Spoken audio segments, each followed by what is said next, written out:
Okay, I believe we're now live everywhere. Let me send out some ats. Yay! Get your rats out here. I was like kind of prepping myself for the past couple weeks for this or whatever. To talk to hunt Mothman.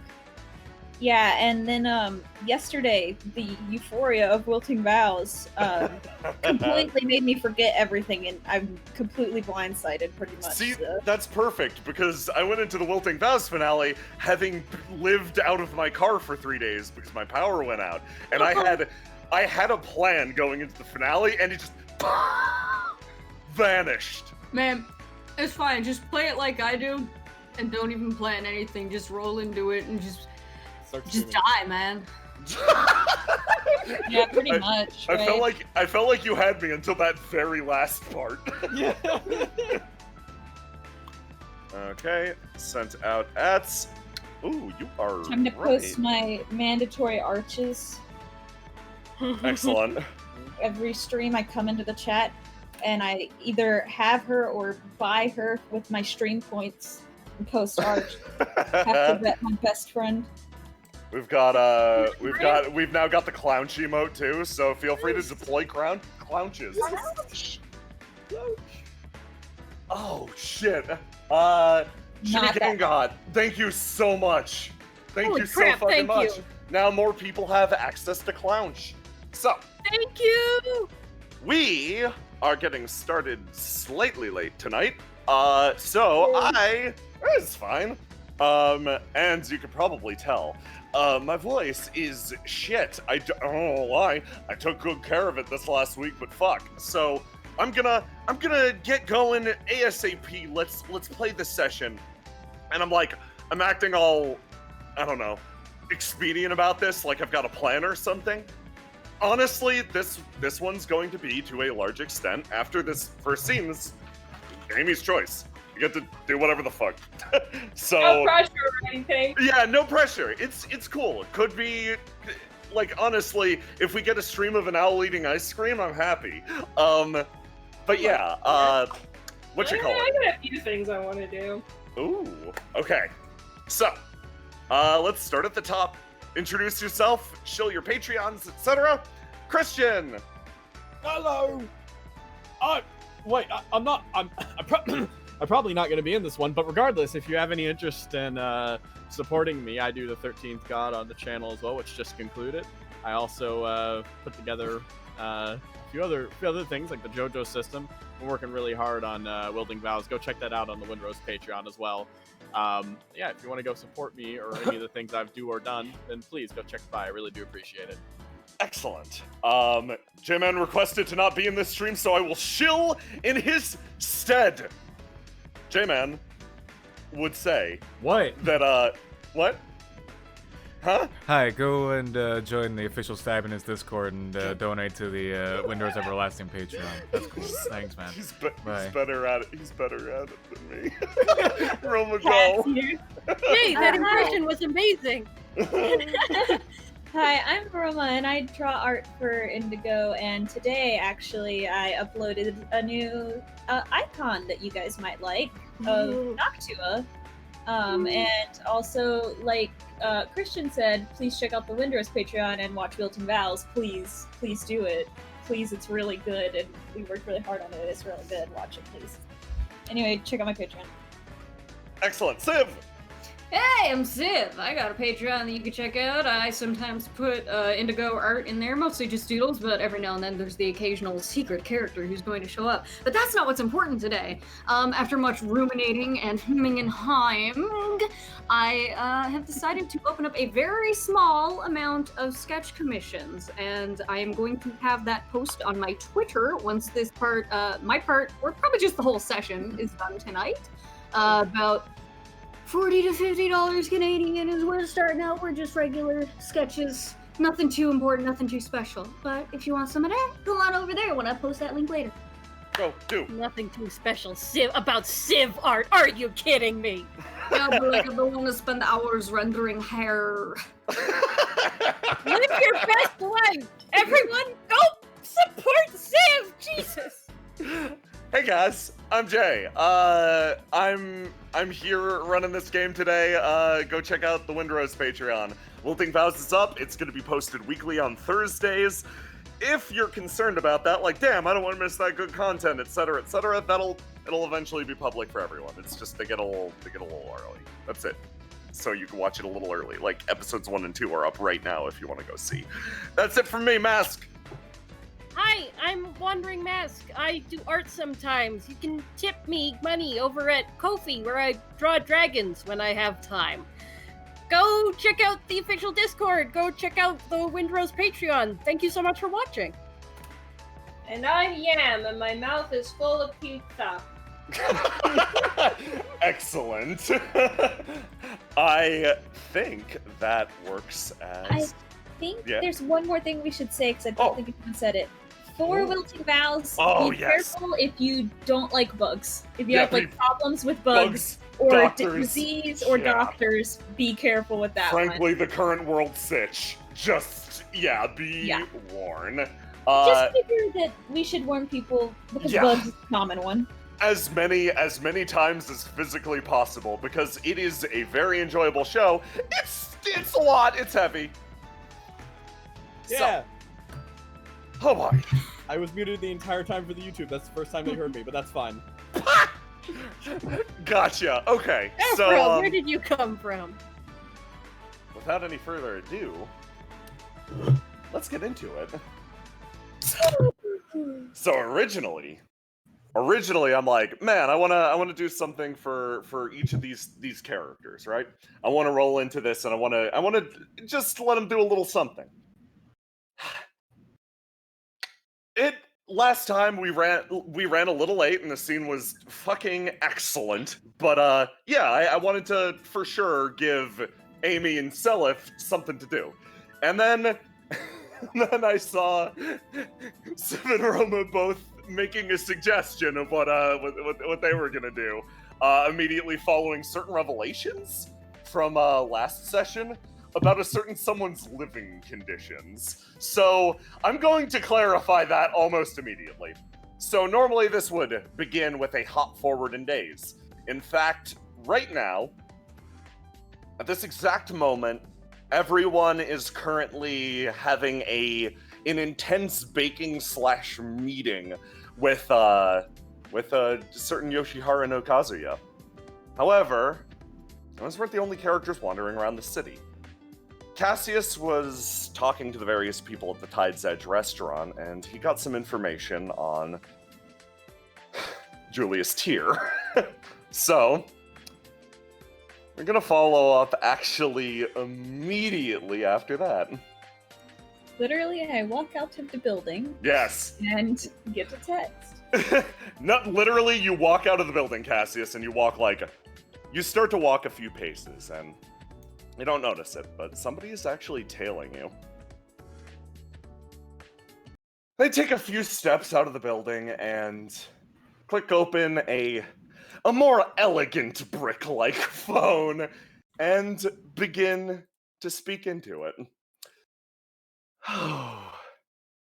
You'll never guess what I found out tonight. Meanwhile, somewhere else in Seaside, someone is going about her nightly ritual. It's like, it's not too late, but for some people here, it's important to have a good and beauteous night of sleep.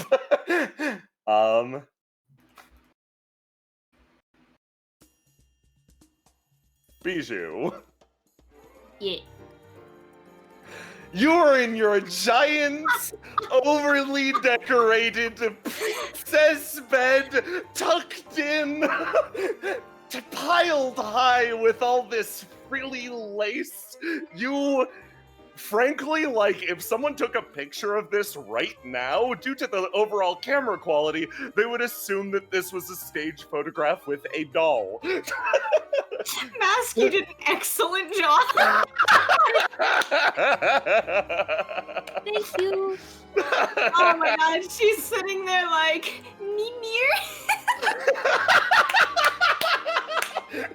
She actually has something in her hand. She has the scary book that Vettel gave to her, and she's just kind of holding it, looking at it, like deliberating. Yeah, and you hear that horrible guttural resonation that is a phone going off. Okay, thankful that she doesn't have to delve into this book.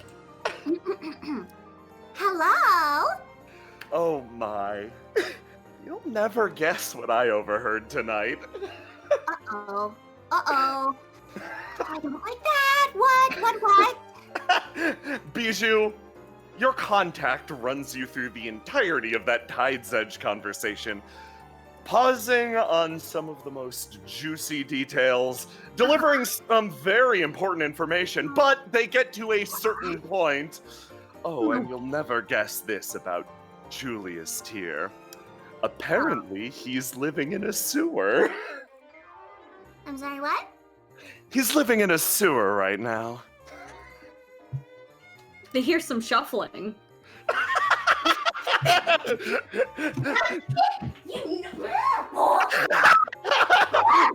Excuse me, hold on. I believe I had a little bit more for you if you want it. Okay, what? Sorry. No, apparently he was rather tight with Cassius beforehand. Are you putting something on right now? I might be. I'm sorry, did I call it a bad time? It is 8:30. I'm doing my meditating, but why is this important? Why does this have to ruin my evening? I'm supposed to be getting rest.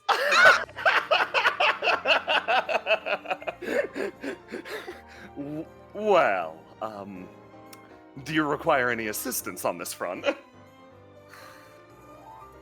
No, it's just dragging a boy out of mud. I've done that before. Get obsessed!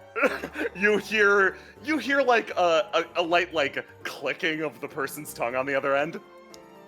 Are you seriously thinking about going down into the sewers after him? I mean, I'm gonna. That's like a last resort. I'll wear like my girl's shoe. I'll wear my. She looks over here. No. I'll figure it out.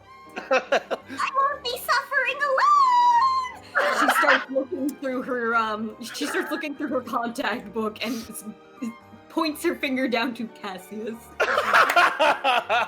Cassius, Yes. do you get a text or a call? Is the question. Bijoux, you calling? You texting?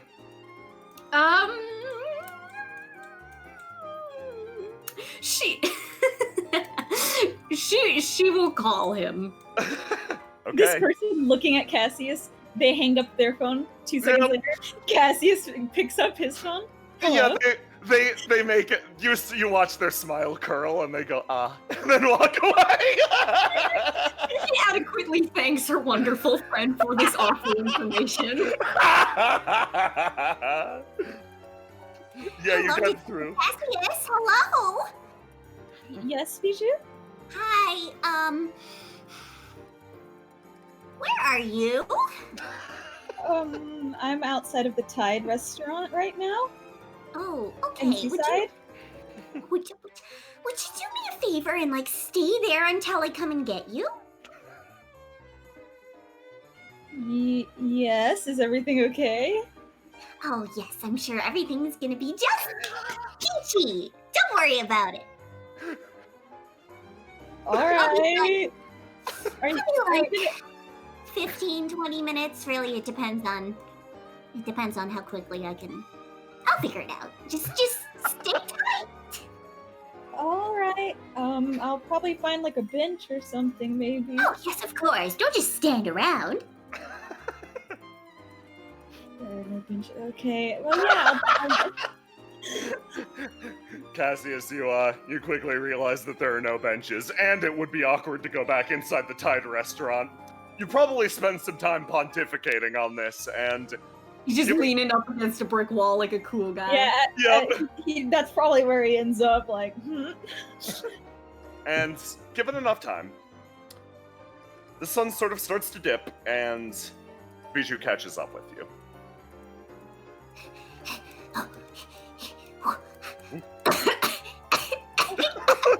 oh, She overshoots him. Scoot, screech. Okay. Oh wow, yeah, you just leave. No benches? No benches around here. Okay. do you need some water? No, I just need to breathe. Okay. How you doing?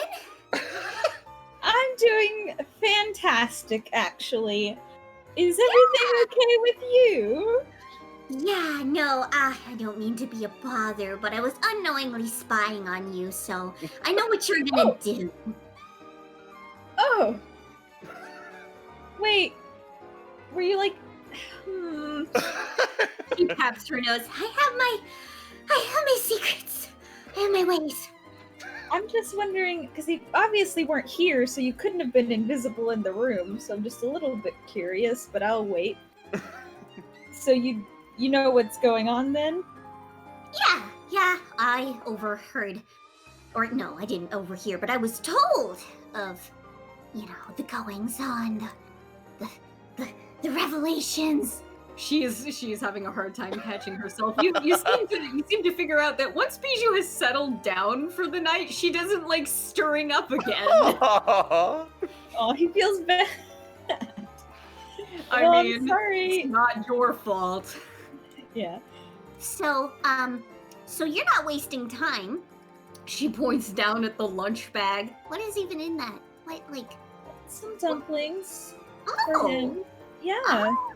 Oh, okay. Well, Yeah, I can't really wait because they'll go bad if I put them in my fridge for longer than like a day. they'll get cold. Okay. Yeah. Well, I'm gonna save us some time, and there's something that I can do that I don't think you've considered. She pulls out her sailstone. I have his number. You had his number? You didn't tell me you had his number. Why would I need to tell you like that? You. I only found out now. Holy. That's fair. That's fair. Well, at least we don't have to go into the sewer. I we don't have to Oh, go. you look down. She's wearing a bizarrely grubby pair of shoes. You've definitely never seen her wearing them before, but they look like very normal boots.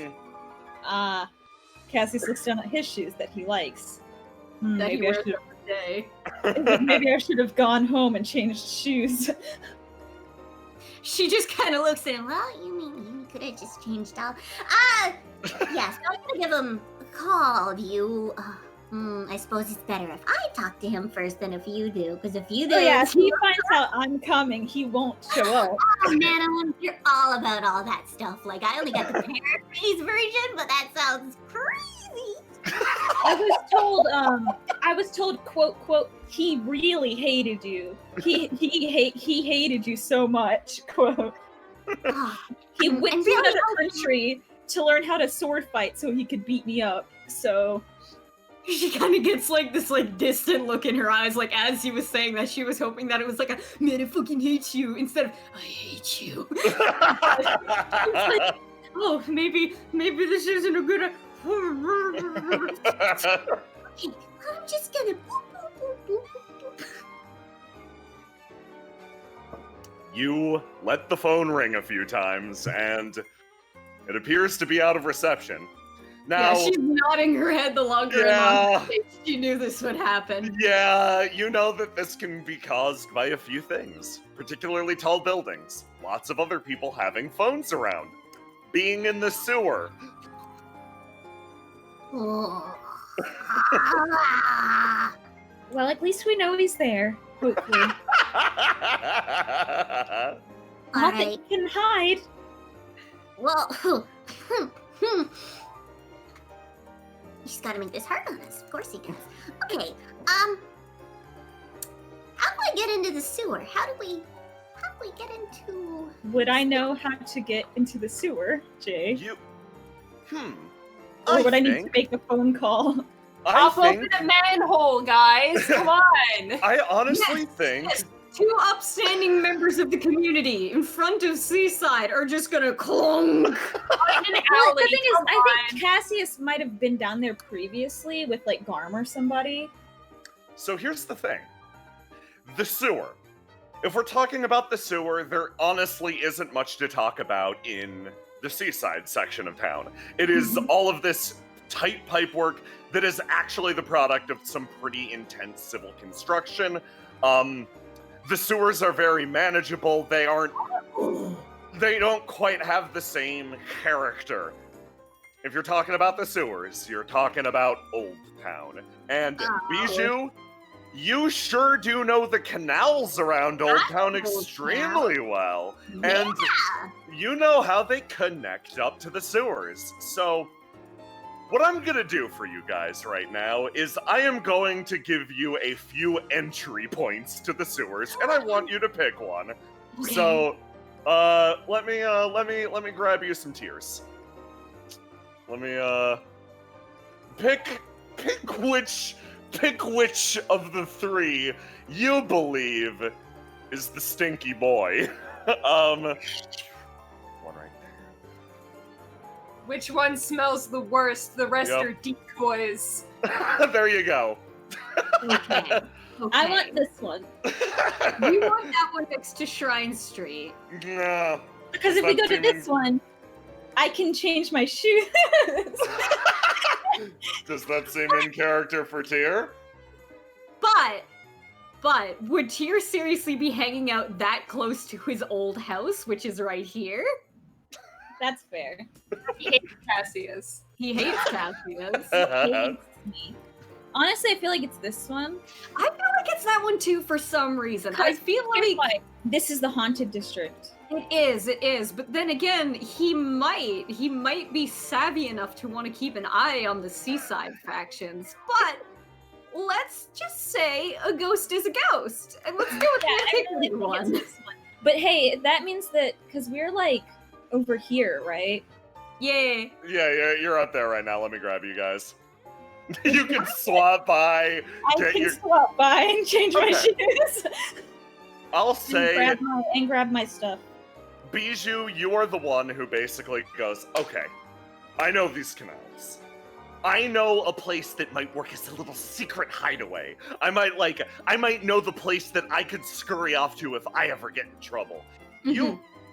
You have a pretty good knowledge of that, and you're like, a ghost is a ghost. Points over here. The graveyard! So you guys, this is your path. You swing by Tempest HQ. You hustle by. You go down Hull Street. You ignore the potential of this sewer, and then you head back to Main Street. Walk past Teach's apartment, and head down into the sewers. So, let's talk about what you find there. Is it him, or are we gonna have to check the other ones? You Here. go down into the great sewers of Indigo because of course, this fucking sewer level.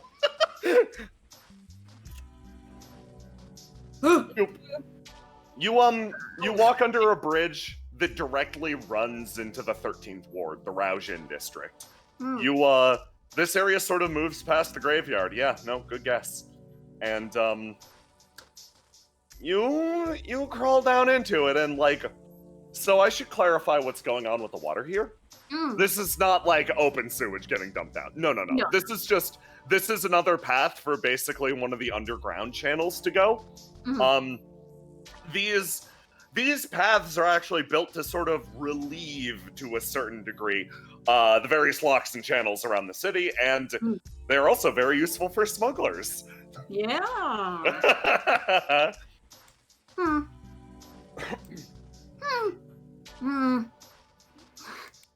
So you should go first, right? Because if he sees me first, then I'm just gonna get stabbed again.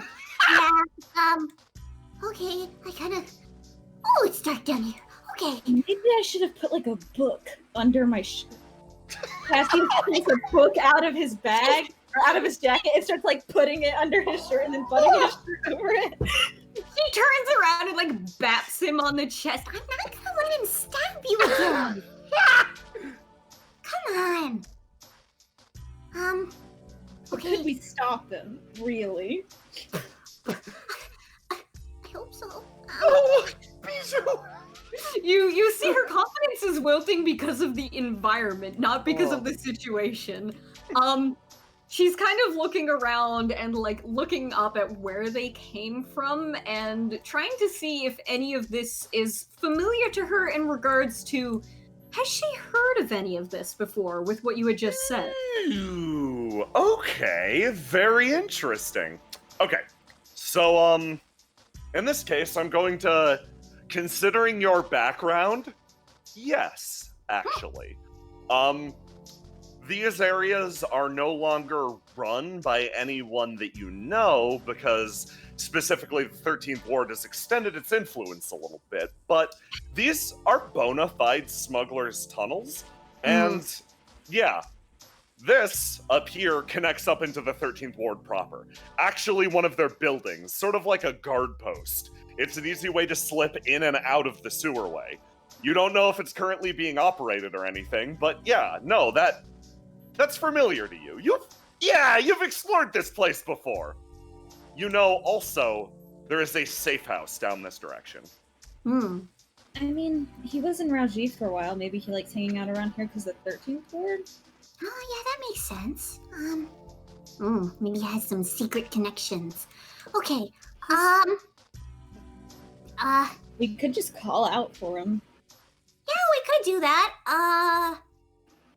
Do you, is there anything that you should, like, make sure you think of before you have to see him? Is there, like, anything important or whatever that, like, if something goes wrong and you can't catch up to him, like, one thing you can shout out to him that, like, I could let him know, or something, like, if something awful and dastardly happens, I don't know, I'm freaking out. Like, I die in my last testament to tears, like, I miss you, bro, or something. Yeah, if, like, the worst thing possible happens. I don't think that will happen. I made a promise, and I need to keep it, so I will not let him kill me until at least the day after Veils. I will just leave. I'm not gonna lie. And I will eat his dumplings. But if I, like, do tragically, like, die in the sewer water or something, Do you want me to tell him I said... that you died, like, tragically, or do you want me to be heroically? Oh yeah, definitely make me sound as cool as possible. Oh my god! Tell them that I got, like, I don't know, something really cool. I trust you. You're a journalist. You know what to say. I don't know. I wanted to tell him I'm sorry for breaking his ribs last time. Is, like, kind of where I'm at. Oh, right. Yeah, that was you. Oh, okay. Yeah, I did do that. Okay.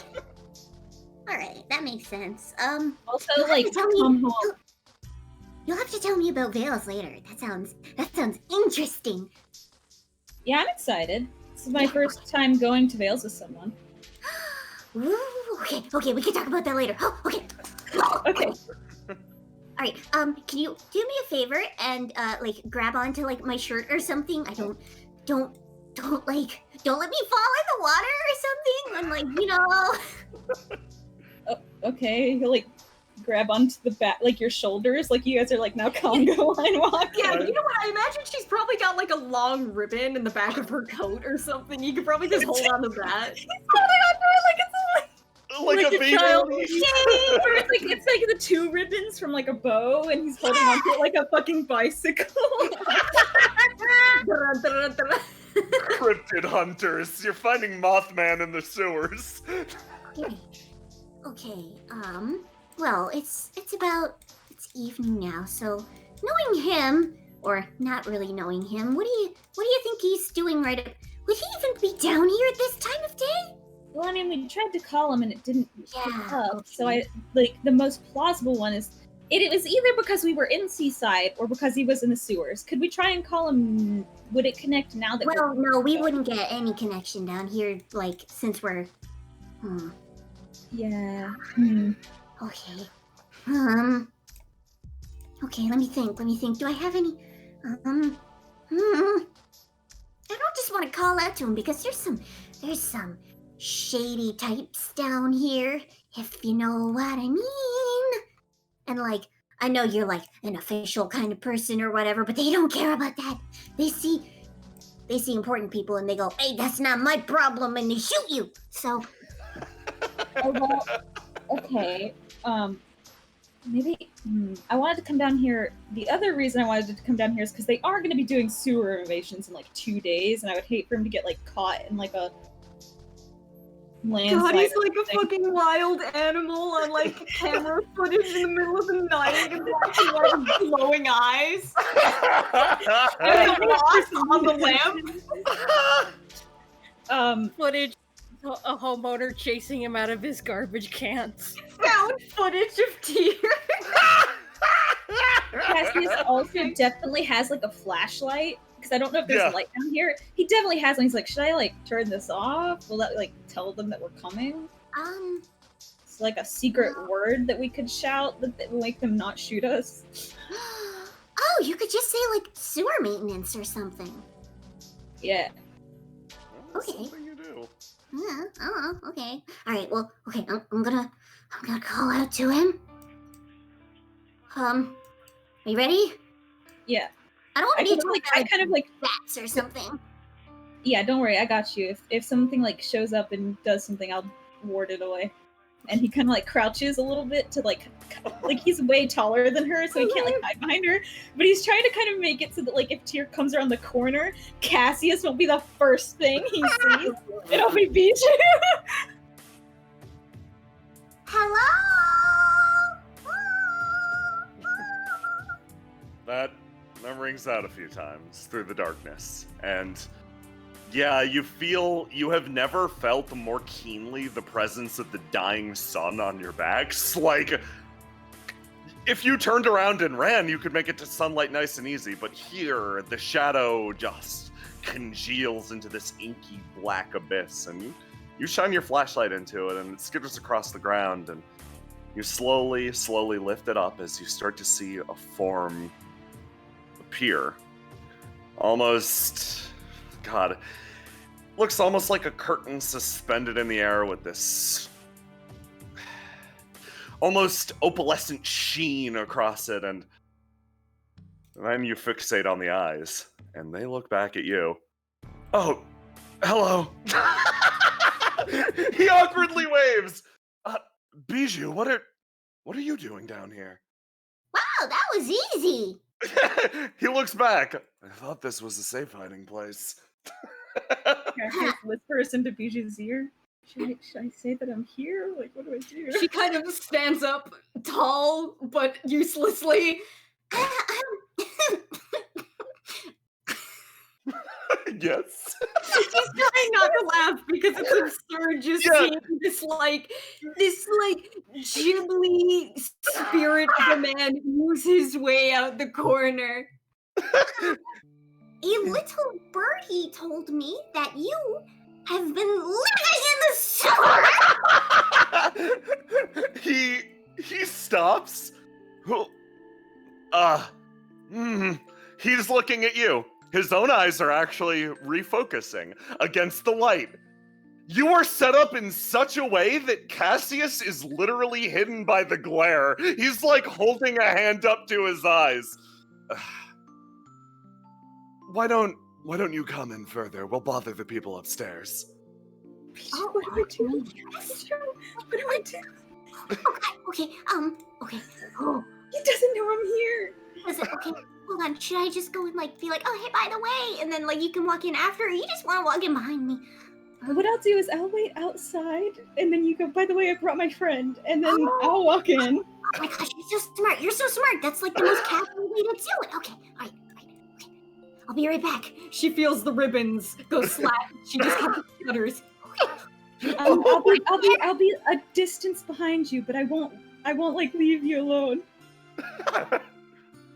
Okay. He hands her the flashlight also, so he's just following the light at this point. Oh, okay. All right. Okay, thank you.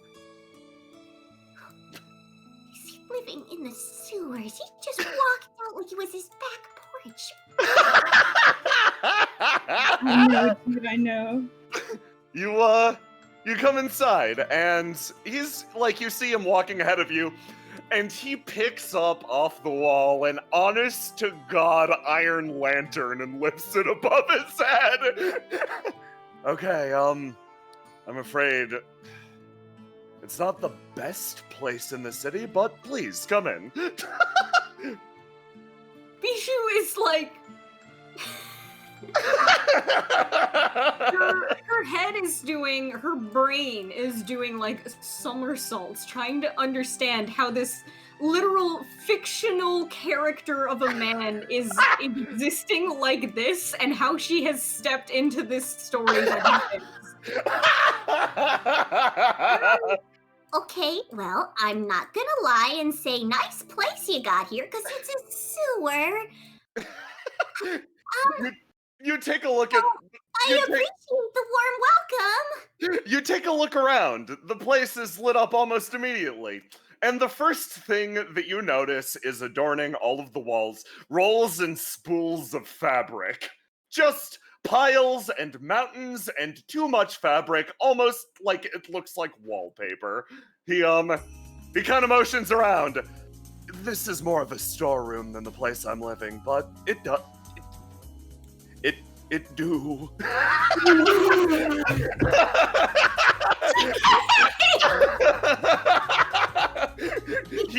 He fidgets. He is clearly very uncomfortable.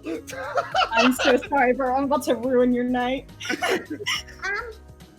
Is that She kind of looks around, like wondering what is okay to lean against or touch or look at. It's oh, if you're worried about breaking anything, all of these pipes are deactivated, so he is having so much fucking trouble trying to sell you on this. So, I was about to actually go out for the night. I spend most of the day sleeping.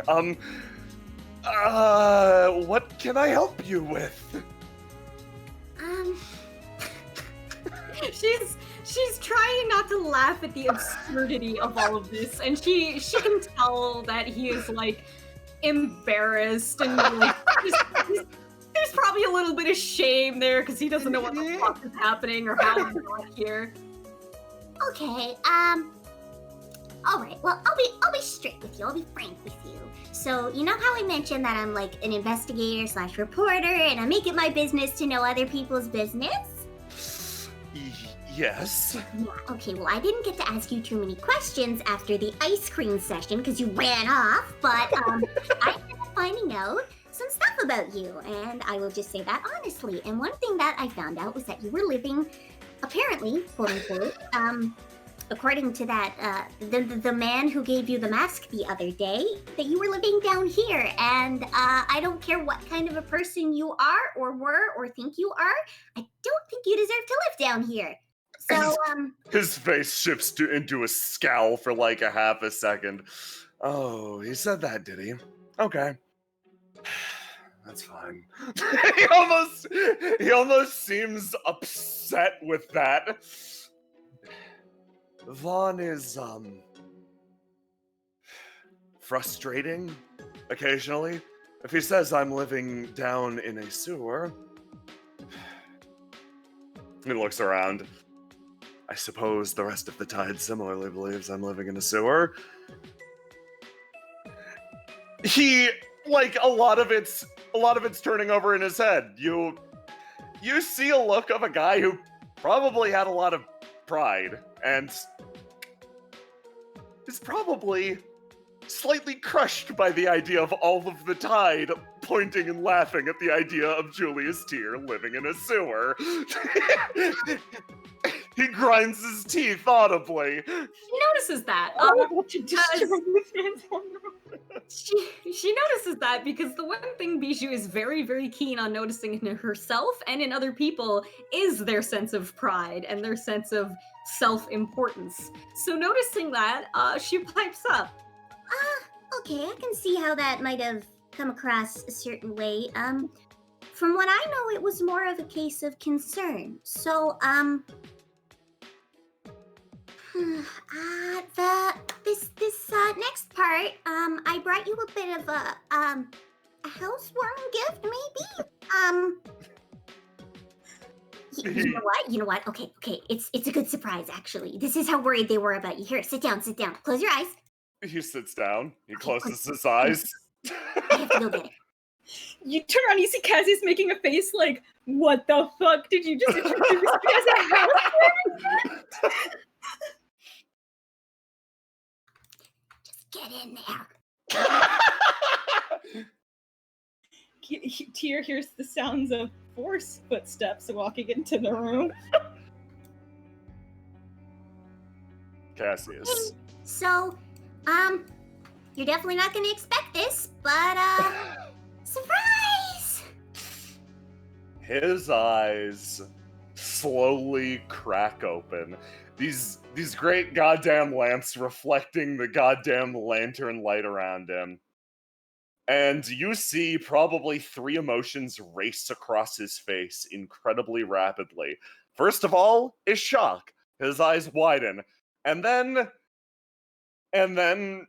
bewilderment? One of the eyebrows darts downwards and the other raises fucking to the sky.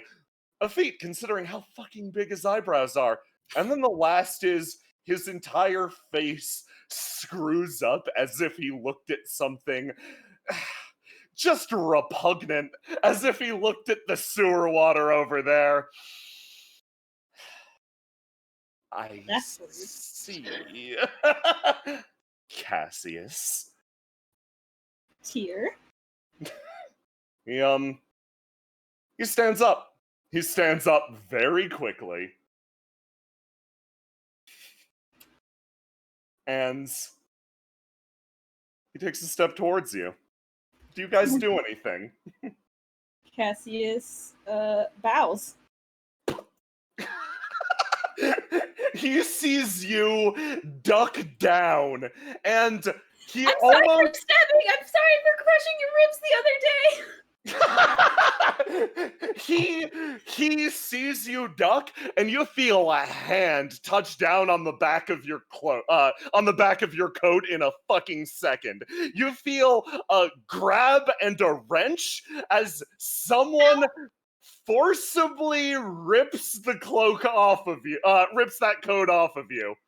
Oh, all of my juice boxes spilled to the floor. Tyr clucks, turns around, sits down with your coat, looks at all of the holes in it. Annoying. He pulls out a needle and thread and immediately starts to go about repairing it. Sorry, go on. Anyway, I'm really sorry about breaking your ribs the other day. He grabs his ribs. I got better. Well, that's good, because I got better from where you stabbed me as well. You see his entire face fucking wince as he drives in the needle again and continues this patch job. Right. I intended to apologize for that. Good, because I also intended to apologize. He continues working on the coat. So, is that it? You just want to say you're sorry?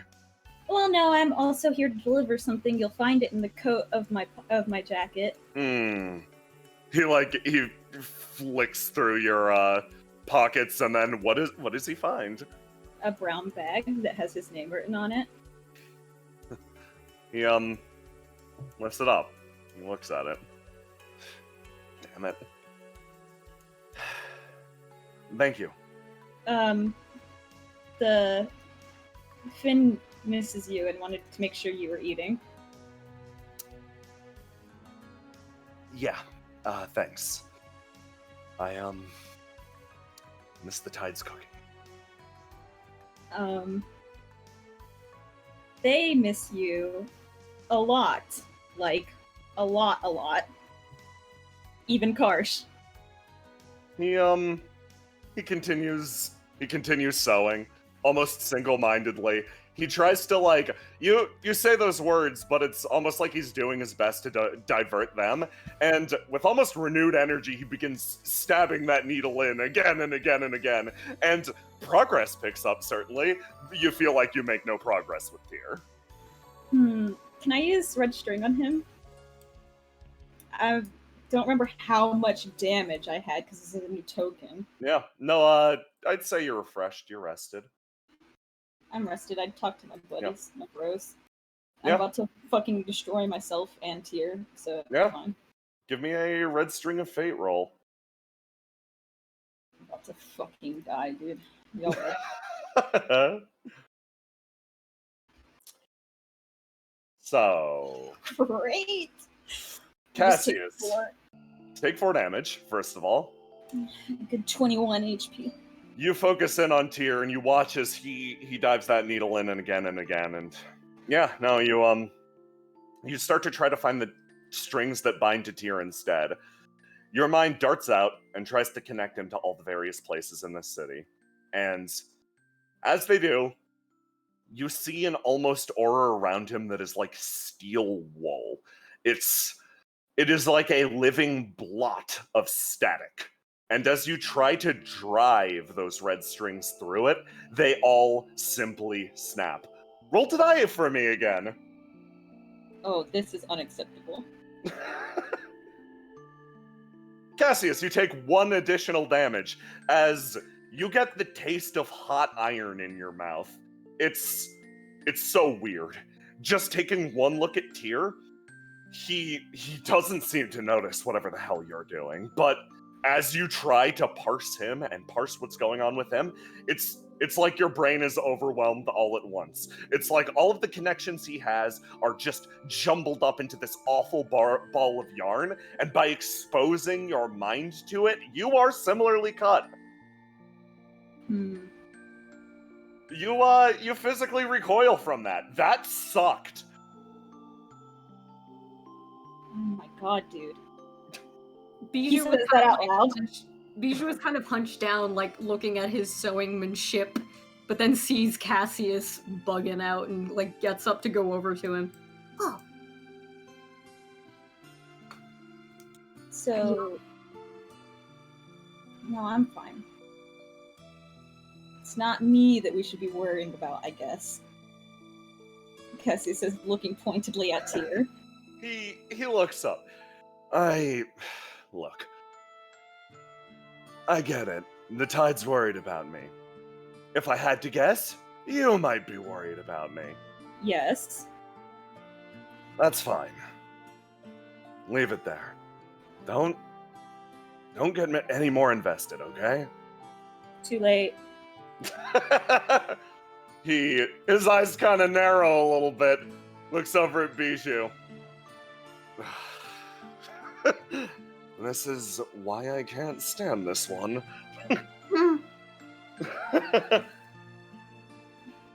He stands up, You're flicks not out. mad at me. You're the one that did this. Did what? You're Which the one that part? You're the one that approached me. You happened to cross my path. Simple That's as that. unfortunate for you. He hands you back the coat. It's patched up, actually. You noticed he didn't do work on the collar, really, but that stab wound that he personally made, he fixed. And, Bijoux, as you were looking at the craftsmanship of this, you take a closer look at Cassius's coat. A lot of those patches seem awfully familiar. Mm-hmm. Takes a step back. So, yes, we've crossed paths. That's that. Just leave it there, okay? So, I don't know. I guess if that's how you see it, but unfortunately for you, I was waiting. and you're the one who showed up. So I don't get that luxury. Shakes his head. You idiot. Don't give yourself hope, okay? Too late. Someone else gave it to me already. He crosses his arms. Nothing I can do about that, and I don't intend to inflate it.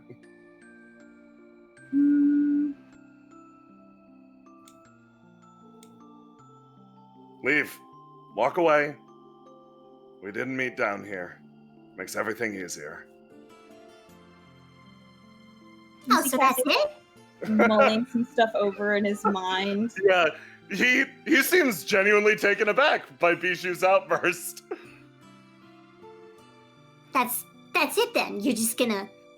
You're gonna give up on, you're gonna make him give up, and you yourself are gonna give up on probably the most progress you've made with, well, I know for Redhead over here, the most progress he's made in a while, and you're just gonna do it because it's easier?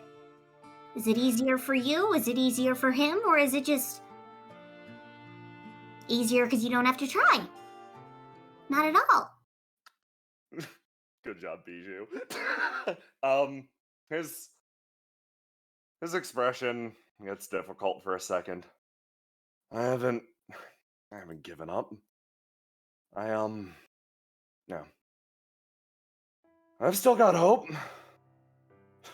I wouldn't be so trying so damn hard if I didn't. But I refuse to give it to you. He looks at Cassius. I'm going to make something clear. In 1 year, the day after Veils, I am going to die. That will not change. He states this absolutely, and then takes a step backwards. I don't want you to be running around thinking of a way to save me. That is a waste of your energy. That is a waste of the life that you've been given. But I sure as hell am not going to give up on myself. So yes, leave me alone. So the problem is you don't want me to try and save you. He nods along with that.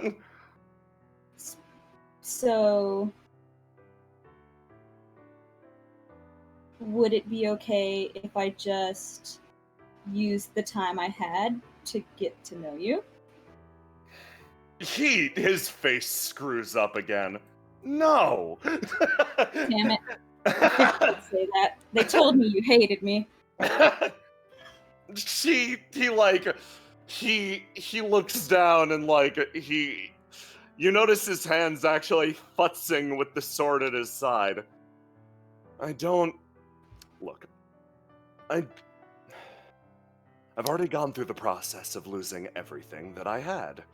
Regaining it only to lose it again would be too much. I'm not strong enough for that. I'm just not.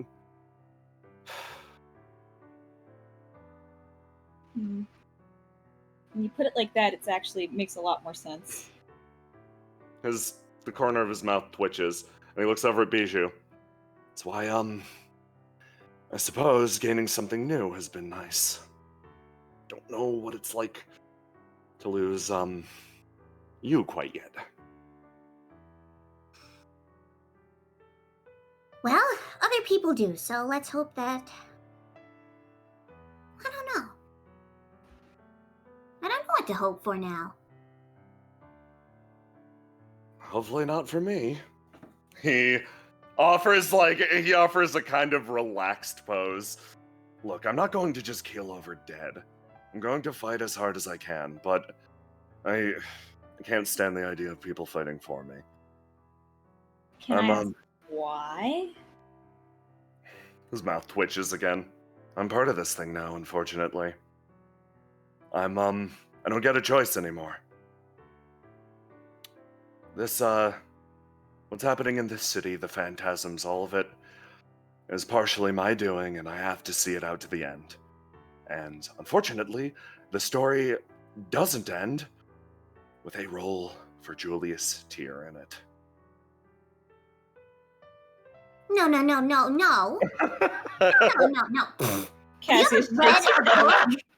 Have you ever read a book? Have you ever read a poem? Have you ever seen any of those shows at the theater? That makes no sense. He That is stopped. not how the story goes. Even if you're in it, even if you're not the main character, even if you're not the villain, as long as you show up, you still get credit in that little pamphlet that they give you. Nods his head. Oh, but similarly, I'd hate to be some accompanying part that exists purely to make the people around me They're always like miserable. my favorite characters. My favorite ballet. One of the side characters. He's one of. It's this ballet about. It's so long. I don't want to go into it, but it's the side character who's important because they're the one who talks to like the heroine, and they tell her all this important stuff, and like it's only like 2 or 3 speaking lines, but they're pivotal moments. Tyr is genuinely unsure of what to make of this. Well, I'm glad you think that way. He's trying to contextualize this. I don't particularly wish to play that role because unfortunately, I think to a certain regard, this is a predetermined fate. Starts thinking again. Look, I don't know what your goal was coming down here, but if it's to get closer to me, I don't want that. I don't want to hope. I don't want to feel hope between us. He motions with his hand. It's, frankly, at least for now, easier for me to sit down here and hide and knit than it is for me to go out there and confront all of the people I am running from. You're one of them. Motions to Cassius. And I'm not ready to start a new life. I'm not ready to stop running. I guess I'm sorry then. It's quite the opposite for me currently, I think. I've been waiting. I guess it's like, well, I wouldn't say the opposite. Everyone's been avoiding me on purpose, and I didn't know until recently. And I was just kind of sitting and waiting because I had just enough hope to sit and wait, but not enough hope to go out myself and find it. And it hurt like a lot all the time. And then immediately after getting like crushed pretty thoroughly by the headmaster of the university, he said, "Oh, I didn't know you." Like, he made it seem like he knew me, and then he was like, "No, but I didn't actually know you." And then the next day you showed up. And you are the first person to show up. And the only person that's showed up. I had to hunt down everyone else off of what I got from you. He gets a difficult expression, like it's almost like trying to crack a smile, but like sort of failing. It's because you have a future. You've got one that you can go out and find.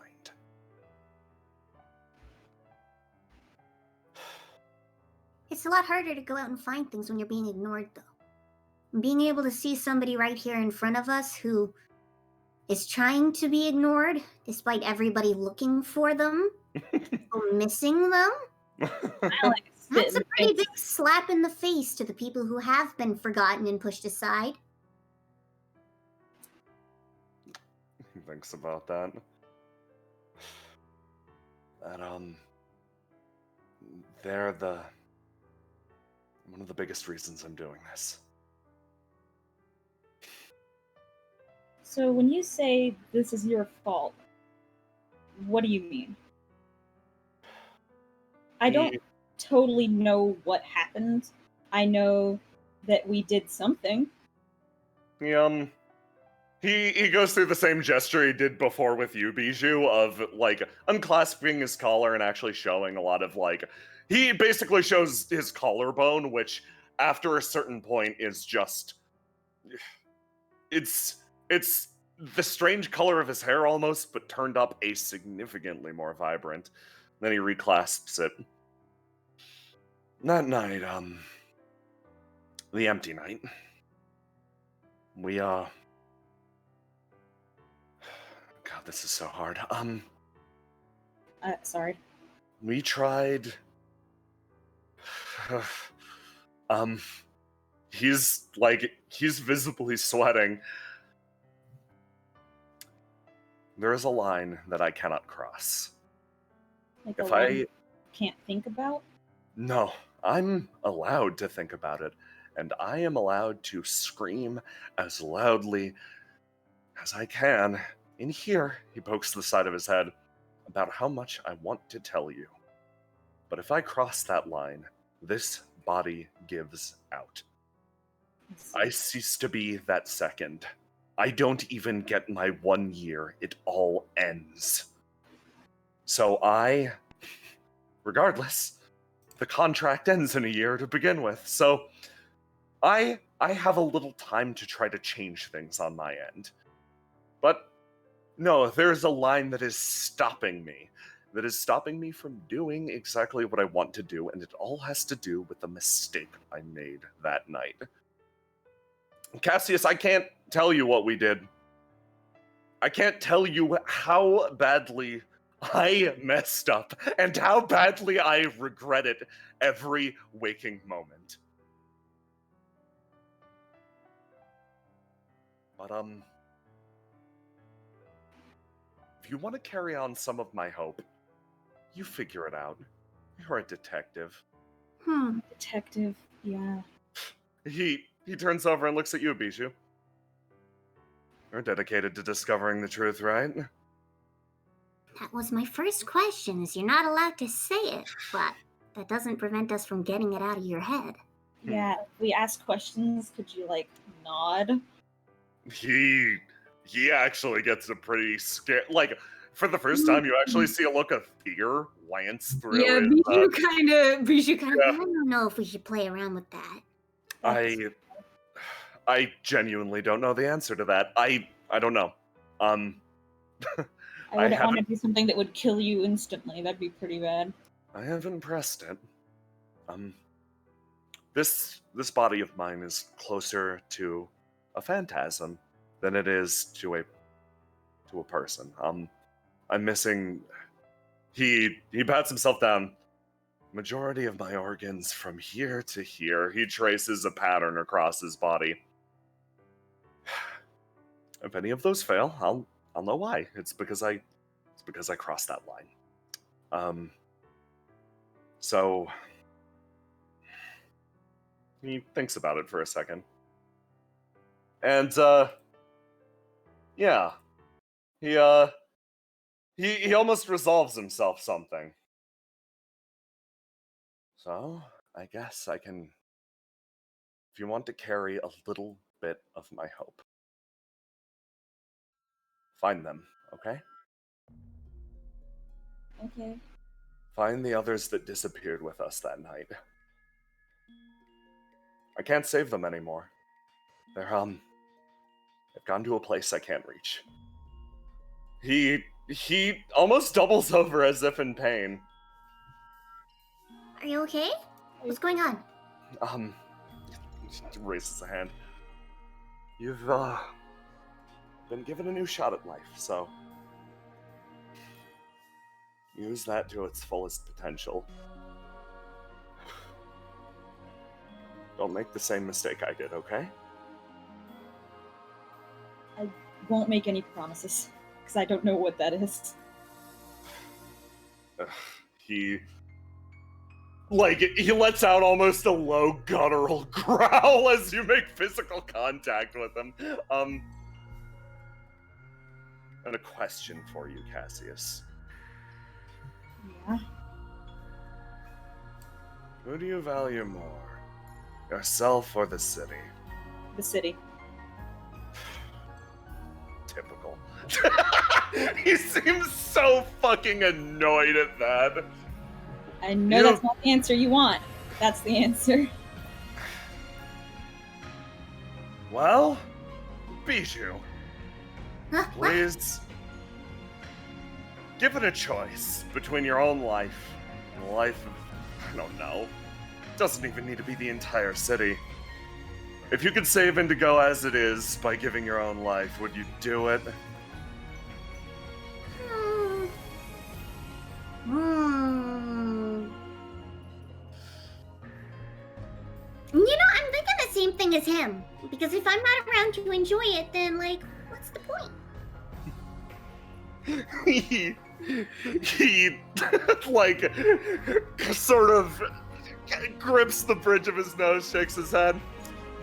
Well, let's hope we can find a way out of this cycle of stupidity, okay? Find an answer that I couldn't. God. He takes a step backwards. Listen, I just want to hope again, okay? I want to know that there's a hope in this city for dead things. And in saying that, his expression falters, and you feel that welling purpose, almost like this building kaleidoscopic pressure. Sort of stop. Wait a second. Hold on. You had that photograph before. Yes? Can I see it? Yeah, oh, I was gonna ask you something about that. The class photo? Yeah! The girl, the cloud girl. We saw her. We went to the museum and she was there and she looked sad. And I think he cut off her pinky toe. Oh, you attacked Orbis? Why? Tyr looks over here. Tyr looks over here. He does not make eye contact or acknowledge this reality. I was pretty scared by her the first time I saw her. And yeah, no, what did you see? What did you see? You said she looked scary.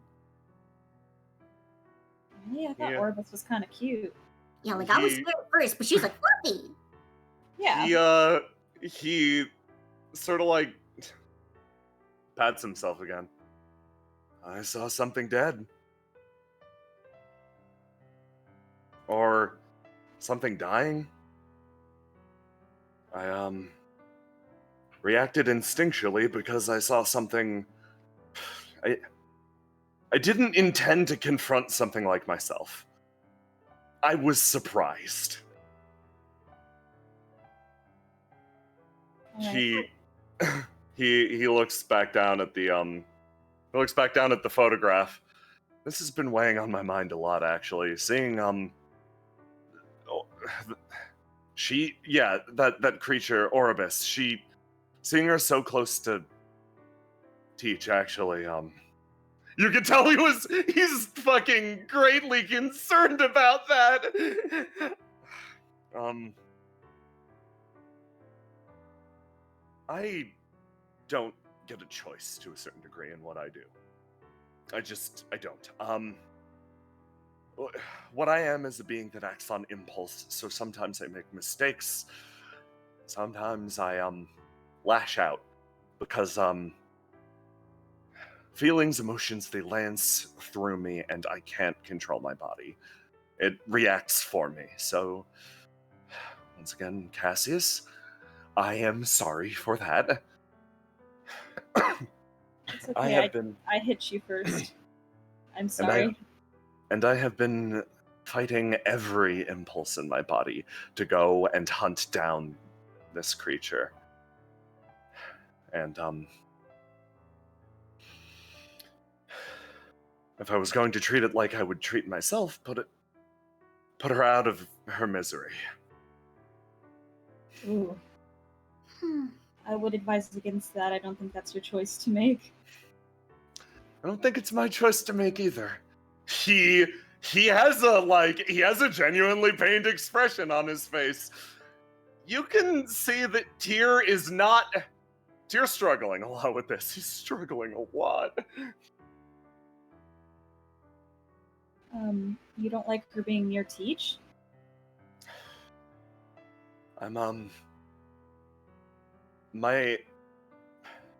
My purpose, why I'm around, is specifically to hunt and control phantasms.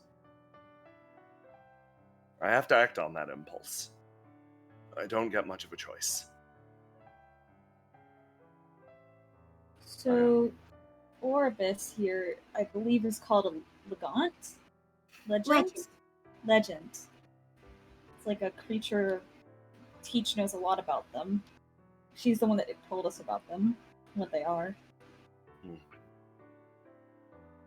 He looks back at the picture. Okay, that's different then. Yeah, I can get some distance from that. He takes a step back. So, Tyr, I'm assuming if you don't want to see me, you probably really don't want to see Teach, right? His entire face puckers like he ate a lemon. So, do you have plans on Veils? He looks at you. Are you seriously considering asking me out to Veils? I've already made a promise for Veils. Good. No, I'm trying to warn you because Teach is going to be down here. Oh, thank during God. Veils. She's gonna be down here? Yeah, her and Arch are coming down into the sewers on Veils. Why? From what I understand, Arch is taking Teach around to see the 7 Wonders of Indigo. Oh. So I figure it would be easier for you to blend into a crowd than get caught in the sewers by Teach. So you might want to just go to the festival for the day.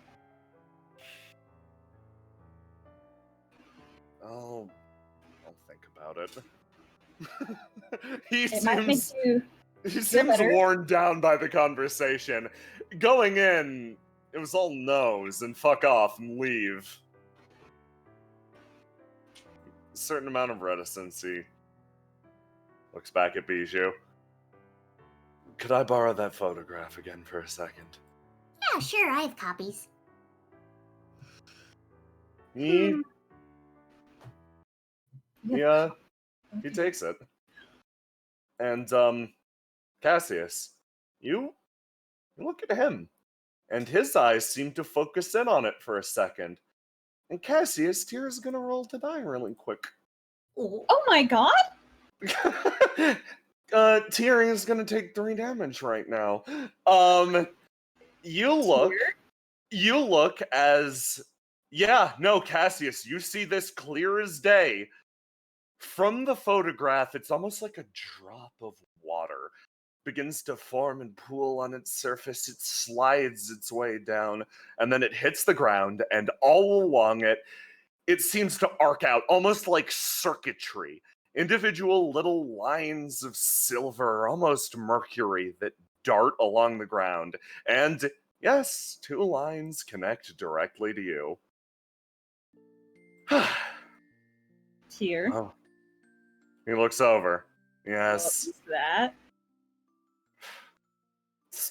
It's nothing. You Wait, put a question in my head, one that I want answered.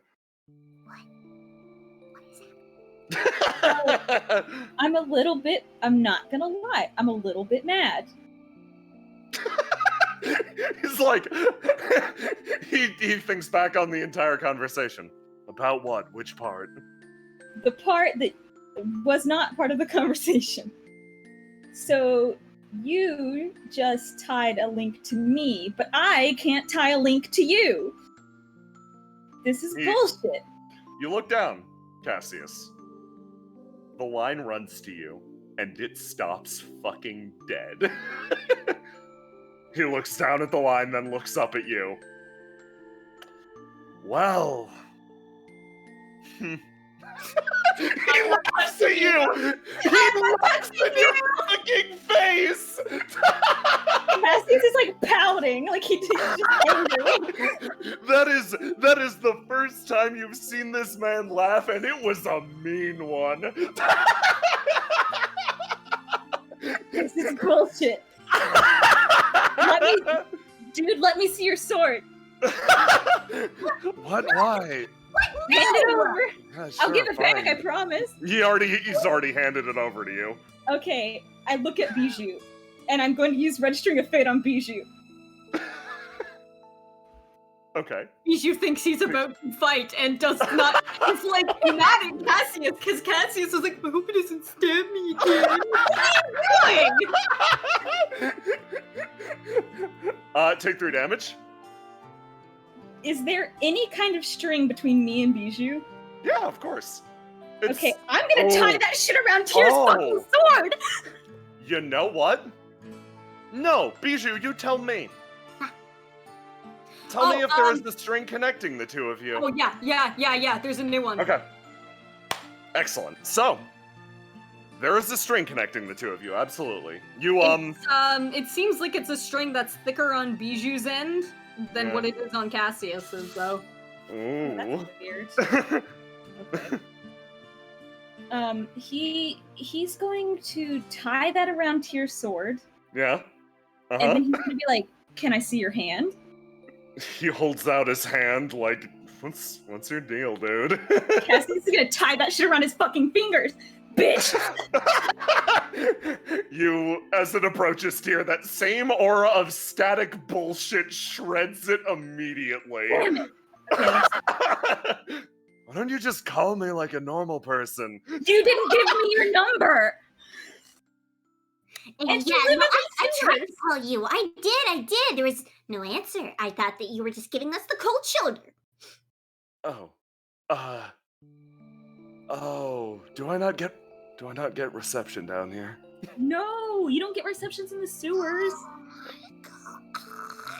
I'm terribly sorry. You are literally the only one that calls. There is a second of silence. Bro. She gets really sad for half a second. Cassius also looks kind of sad. I'm going to go. No. He tries the fucking edge around you guys. No, okay. I forgot. So, I heard you like boats. Oh my god, yeah, Tyr, I'm really sorry. I didn't know the apartment under mine was yours until today. Good, forget me. No. Ugh, And I gave it to a kid who needed a place to stay. Good. Also, I moved your boats. Okay. Except, you notice agitation levels rising. except for one, because we couldn't fit it in the office of the building. So there's a girl sleeping in it now. You can tell weirdly. Tyr is a person who probably put a lot of thought into divesting himself of worldly possessions and bonds. This is weirdly hitting a spot for him. like you're only so ready. That's fine. I didn't touch them up until now because I just thought they belonged She's to allowed to have the boat. I don't care. Okay, just wanted to make sure. I didn't realize they were yours. Tyr clearly cares greatly. He turns and looks over at Bijoux. You asked if I like boats. Yeah, no, she's allowed to have the boat, but you are too. Thank you. He unfluffs Slightly. The rest of them are fine if you want them. I I didn't mess don't with want them. I have no use for them. Okay, but just because you don't have a use for them doesn't mean you can't, like, want them. All those boats were functional before. He stops. Yes, I don't want them. It's okay. Anyone can use them. I don't care. So if I decided to use your boats, you wouldn't mind? Actually, that'd be nice. His expression softens a lot after you say that. It'd be nice if somebody took them out for a spin. If there are any holes, you could probably. Well, I don't know how to keep up a boat, so I would have to get somebody who knows how to do things with boats to show me. Tear. This perfectly good dock next to my apartment by the canals that is just going unused. He seems genuinely taken aback. You live in an apartment by the canals, really? I mean, like, I quote unquote live there, but I don't really. It's just a show. Well, that's fine real estate. Congratulations. He says and nods. I'm not using it, Tier. Oh, I see what you're getting at. I was gonna say, okay, are you really about to not? Cassius, you start to realize this man's level of not picking shit up might be, in some regards, on the same level or even surpassing yours. Oh no. A fucking brick and a cinder block. No, what did I just finish saying? I don't care. Just because you have an expiry date doesn't mean you can't enjoy things while you're expiring.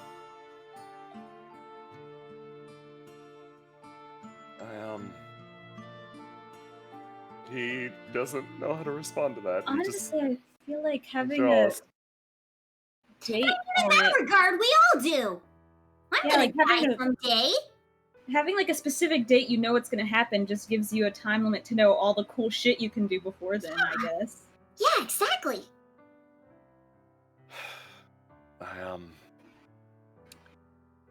Thank you. Genuinely, thanks. Hope's a hard thing. I don't want to wrestle with that again. But if it would ease communication and create fewer problems for me. It would certainly make it easier to contact you. Very well. You could get around the city easier when you need to go and fight ghosts. And I could he's thinking I could park a boat outside. No, that'd be efficient. Yeah.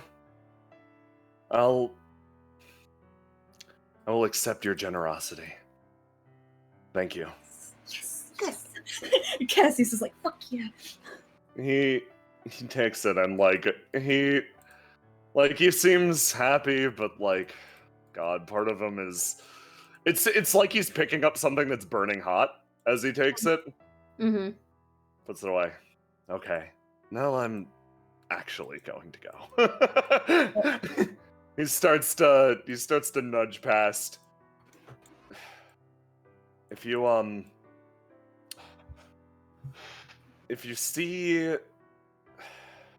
see Vaughn again, tell him the new uniforms look great. Okay. Now I will say, you did tell me to call you, and then haven't given me your number. Oh, I can give you that. Okay, thanks. His mouth purses and he kind of waves as he slowly walks away. Bye, Tier. Bye, Tier. He does not offer you any words of parting. He simply goes. What a Man. sourpuss.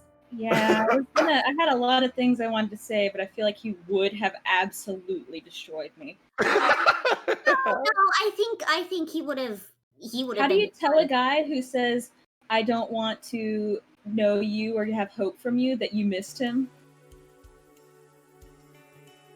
Because, it's like I've had, like, when you're like, yeah, I don't know anyone, but I can feel in my heart all the friendships that I have and can't get anything from or see again, and you miss them all the time, and then you finally find one of them and they're like, never speak to me again.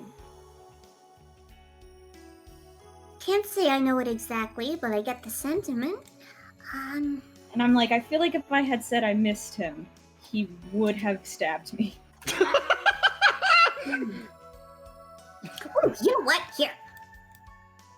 She takes this bucket and flips it over, drags it over here, stands on top of it, and holds her arms out for a hug. Pretend I'm him.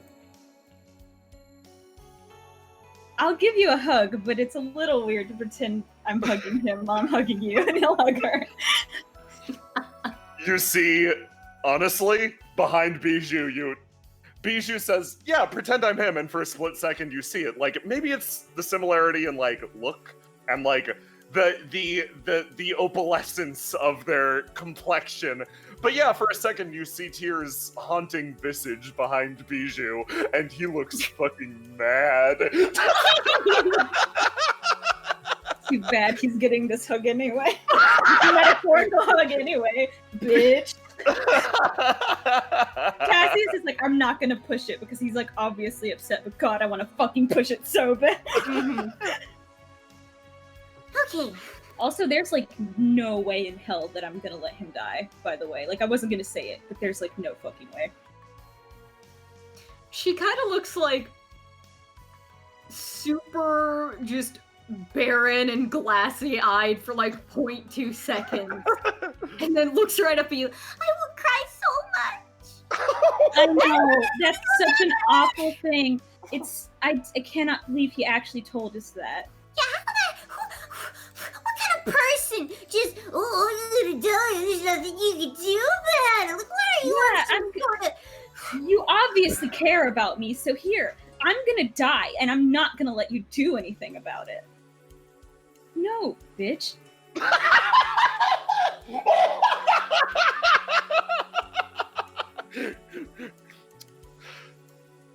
So, with that, I believe that's a good point for us to end this scene. If that works for everyone else, that's a good final line and a good point to take a break and switch over to Owl. Owl. Owl. So, Owl. Everybody take 5, take 3, take whatever time you need, and we'll get on into the next part of the stream. Good job talking to this Mothman. Fuck. Good job. I had so many things I wanted to say to him, and he immediately went, don't fucking care about me, and I went, Yes. I'm not gonna push it. I'm not gonna push it by showing you how much I care about you, but God, you are too fucking late with that statement. You are 2 years too late, homie. You guys You did dumbass, you don't know what kind of people you've associated yourself with. Yeah, you guys did a really good 1-2 of Cassius. Too late. Tyr, well, you're too late. Shut up. Bijoux, 1-2, like actually really sound logic. Shit, fine, okay. Grumble. The Testudos really fucked him on this one. The Testudos fucked him so hard. They said, we will leave Cassius some flowers that will give him hope that people care about him. Just enough hope to spend the next 2 years of his life patiently waiting for people to show up. And then Tyr made the mistake of being the one to show up. And all of that hope that he's had in his heart secretly just all got government assigned to Tyr. Ew, hope, ew, stop. Too late, motherfucker. You did this to yourself. I think the part that fucking floored him the most was, I always like those minor characters. Those ones are the ones that always mean something to me, because they only have 2 to 3 lines, but they really inspire the heroine, It's just like, I have no way to process this. I have never read the book. She was like Tyr's fucking kryptonite, dude. She would open her mouth and Tyr's like. Cassius is like, I relate a little bit too much to be able to counter some of these arguments. I love the observer of all in chat saying Sassius. Sassius! Sassius. So I'm gonna grab a drink really quick, use the bathroom, etc. Good work, you guys. I think I'm gonna switch to watch mode. Great work. Good luck, Yam. Oh, thanks. Y'all did great. Do your owly best. You got this, Owl. Best. I believe in you. Thank you.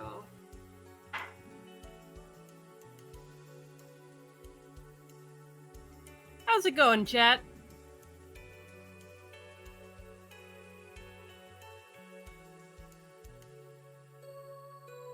Yes, how's chat feeling? I don't have you open, but I hope you're doing good. Chat seems to be doing well. Chat also says eat the rich. Nice. That's a good mood. Bijoux sweats. Bijoux and Cassius go talk about veils. I'm like, let's lighten the mood. Hey dear, what are you doing on veils? I wanted to make it seem like I was gonna ask him to veils so that I That could was tell him no. phenomenal. He was like, ew, no! Feelings? Ugh!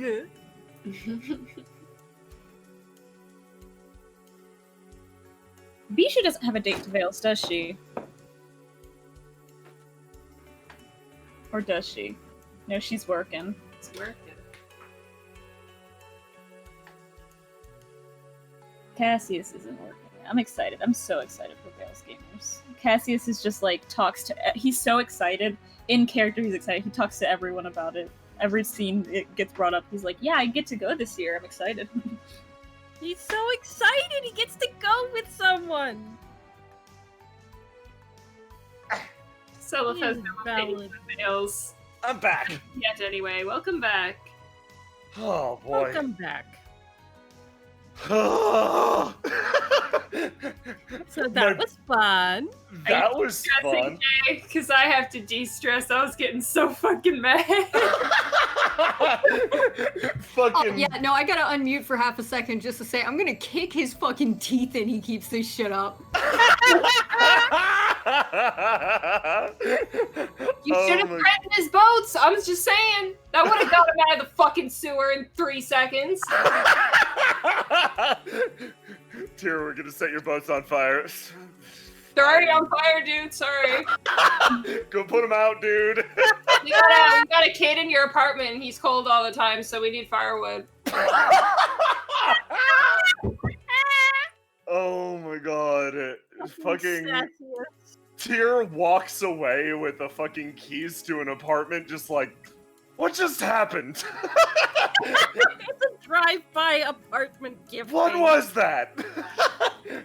Go home. Jesus. Y'all really just rolled up into this man's life, perfectly happy Yep. here in his hovel, and gave him his boats back, gave him an apartment. Let me dwell in my God. misery and play my organ in the sewers.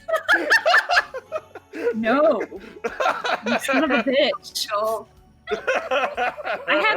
I have theories. Civ, I'm gonna message you.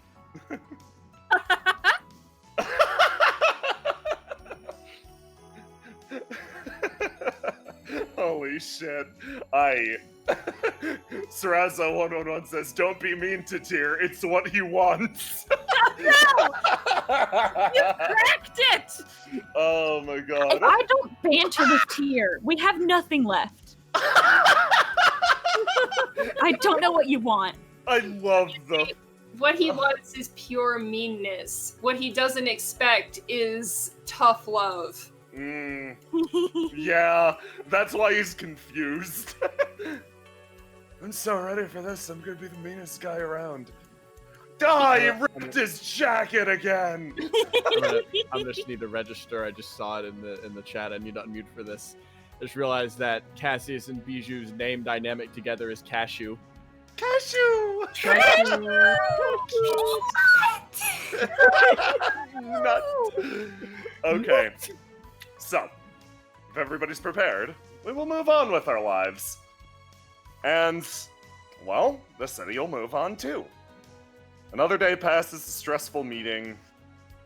Also, I guess 2 stressful meetings. Come and go. And, well, a normal day back. And a normal day begins again. Selyf, Yes. you finish up your work at school and, like, you got a little bit of time. Decide to head back to the apartment. Like, it's weird. You get sort of settled into this strange routine. School's a long walk for sure, but hey, housing's free. I mean, the plumbing doesn't exactly work yet, but hey, housing's free. There's a bathroom upstairs that you can use when Cassius is awake. Yeah, no, this is starting to feel normal, actually. It's starting to feel a little good. You're making progress in your studies, and you're helping Mallow a lot with her thesis, actually. Seems like this is, to a certain extent, the university life you sort of expected from the very beginning. That first day being the strange aberration. You, come back up. And you see someone probably leaving one of her shifts. She turns around. Oh, hey, Selyf, still getting things ready over here. But hang on first. Ah! she like, you've... So, basically... Yeah, same, just Amy. to run down the situation, you guys... She smiles. Yeah, just got home, actually. I was at lunch with Teach, and I didn't even cry this time. She looks like this is a point of pride for her. You assume that whenever she and Teach meet, she cries? Question mark. Someone gives an awkward smile and tilts his head and goes, "Oh, good." She is radiating good vibes. Oh. In fact, What is that hat? Has someone seen that hat before? you honestly, like, okay, so this is a brand new hat. You had to guess it's a custom Hats tailored like thing. that do not exist in Nest. She walks over. I actually had a little bit of money left over, and one of my workplaces wanted me to wear headwear that could control this. She grabs her hair and, like, squeezes. So, yeah, this actually does a lot of work for me. It's like, she takes it off and hands it to you. It's this custom tailored thing for sure. Like, yeah, no, it's got this, like, complex band running over the top of it that allows the doinkers to exist through. I see. When I asked if Selyf has seen it before, I meant, has he seen her wear it before? No, you have not. This is her first day. Oh. She, Interesting. Where did you get it? well, there's a tailor in town that's actually pretty good. What was the clothing line again? She struggles with it. I don't know. She kind of waves her hand. They made it right up for me. It took a few days, but now I can basically get a job over at the Underworld, which pays money. So I can, pay rent on this new place that I got. It's so weird. She turns and pokes her head in. Like having an apartment, you know? Yeah, I know the feeling. Wait, is Cassius making you pay rent? Should I be paying rent? I think he's gonna ask at some point. Because, I think eventually we're gonna have to pay, one way or the other. The way Noctua says that has an odd amount of weight to it. So I'm trying to accrue money now, so when he does ask, he can be like, oh, yeah, no, I've got a little nest egg set aside. Selyf is worried about money now. Selyf, you know, it's been pretty recent, but whenever you help Mallow in her bakery, she actually does pay you. Like, that is paid part-time work. It's not a lot of money, you think, but all that money that you've been getting and mostly just, like, saving from that has it's built up a little bit. It's not a huge amount. You don't know how much rent is, but like, yeah, you've got a little bit at this point. Okay, that's good to know. Oh, He thinks of that and makes a note to like keep that in reserve until he is more secure in the matter, knows what's on the go. You know what I mean? yes. You got that part-time job over at Marigold Bakery, right? Oh, well, I'm just helping Mallow, really. I wouldn't really call it a job. She thinks But about it's that. fun, so I don't mind. I have free time. She thinks about that a bit. Do you think she'd be willing to take on another? No, that'd mean you'd get paid less, probably. Can't imagine they make a lot of money there. Oh wait, no, that's right. She suddenly perks up. You guys were really busy with that meeting over in the 13th Ward yesterday, right? So if all of your exhaustion returns at once. Well, that's one word for it. But I don't think it would mean I get less money because there's only 2 of us and only 2 people can do so much. But if there's 3 of us, then maybe we could get more done and then we could get more customers and then there'd be more money. The feeling of determination returns again. Okay, I might ask her then. I think you should. She nods. Okay. Well, oh, do you want to see my place? Yes! She leads you in. I do You want go- to see your place very much. You go into Noctua's room. It's, oh boy.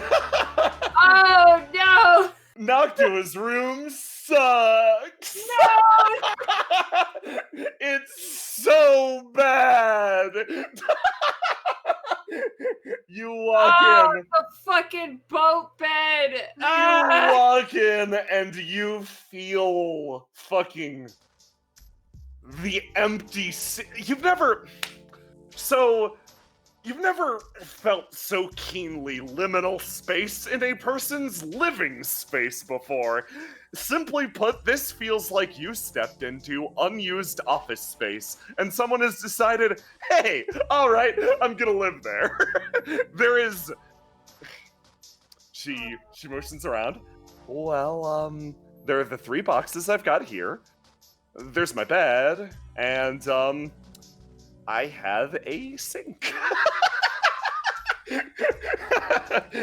She seems like after showing you in, she seems to be picking up the vibe of like, oh, this is atrocious.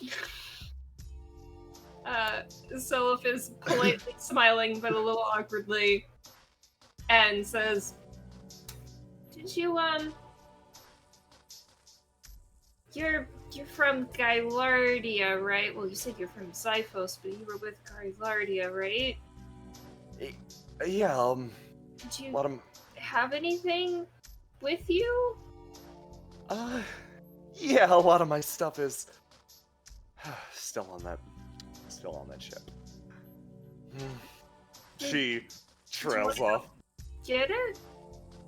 I don't have anything else to do today. She perks up. Really? It's a lot to carry, and I'm not feeling too confident about going back there right now. Well, how come? Wasn't it your home? Yeah, kinda. She like looks down. I just kind of left, and I don't exactly know what's going on between me and them. I'm just sort of glad to be free of them right now, and going back feels like pushing my luck a bit. But it's been kind of stressful, I guess. So I have to go back sometime. She seems to be psyching herself up, maybe an echo of an earlier conversation.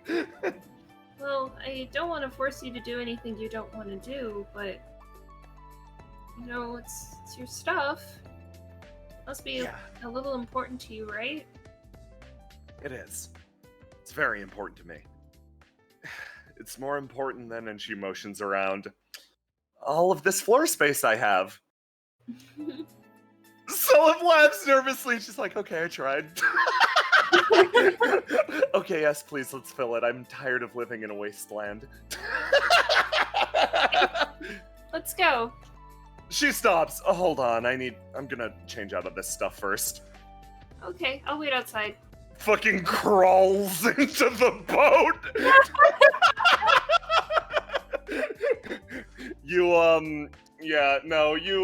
wait outside, and it's only a matter of time before you make your way over and across the city. You chat pleasantly with Noctua. You both share a homeroom, after all. You both share Share an apartment. You share an apartment. You guys are freaking your apartment mates. And she does share with you some spicy gossip. As you go. Apparently, earlier today, Noctua does not report this with so much sinister air. But apparently, earlier today, 2 figures were spotted meeting, mostly because I spotted them on the other end of things. So I can confirm that this rumor is true. She stands up and beams. She appears to be enjoying city life a lot. Selyf nods encouragingly. Apparently, in front of the university, a certain exchange happened. Teach! Wandering from her normal, everyday, just in and out homeroom, trying to go home, grab a bite to eat before she took a nap and then got back to that grind, was apparently stopped in the middle of the street. Someone apparently hauled ass up to her. And, in her words, "Get on, dork. I ruined one of your meals. Now I owe you one." If I get in the back of that, aren't you just gonna keel over? After a short exchange, one of them wound up steering away the chariot of the gods, the other clinging to her back like a fucking trash bag.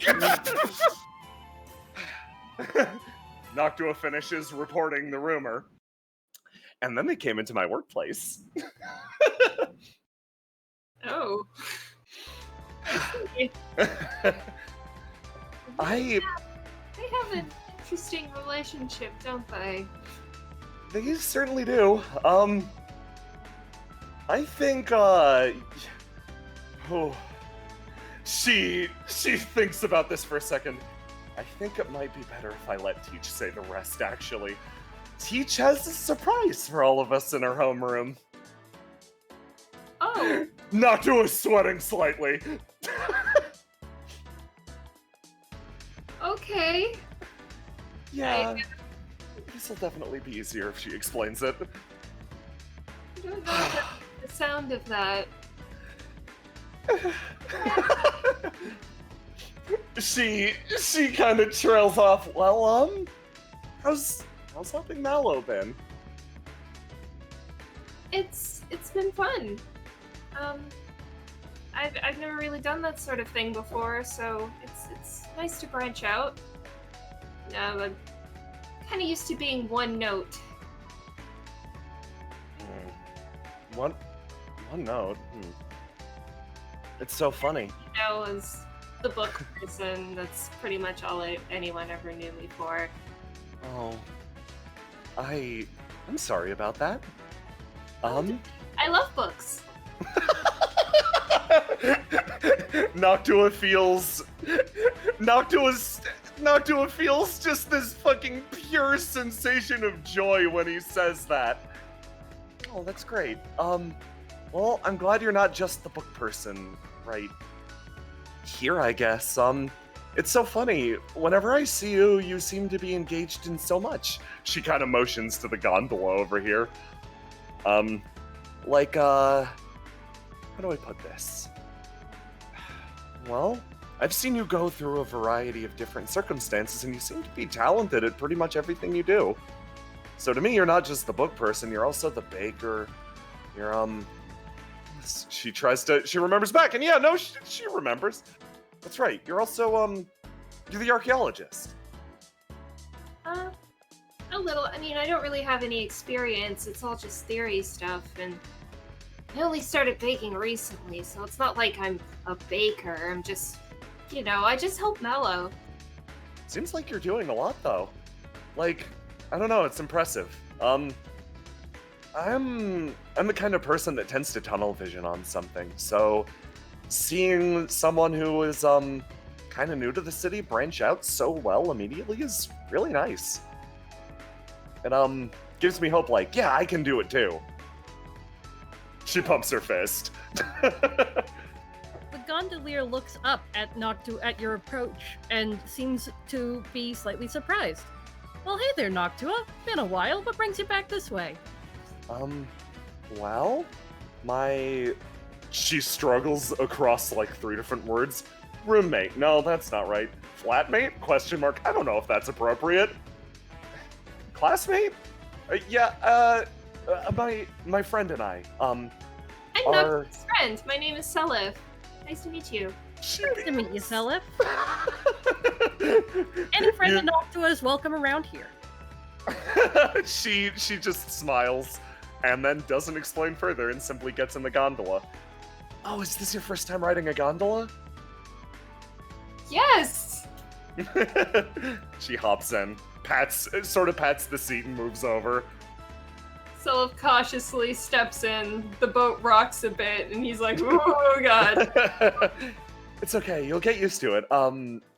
Balancing in a boat isn't too hard once you get used to it, because it always goes back in the other direction, see? And you watch as she counterbalances it. Noctua starts madly rocking. She is happy. The boat doesn't move. You see the gondolier very, casually smiling and without even bothering, just moving the stick from side to side to keep the boat level. They're so... Yeah, no, Noctua's fucking beaming. She's having the time. You take a quick boat ride on the, You take a quick boat ride out to the Gylardian fleet.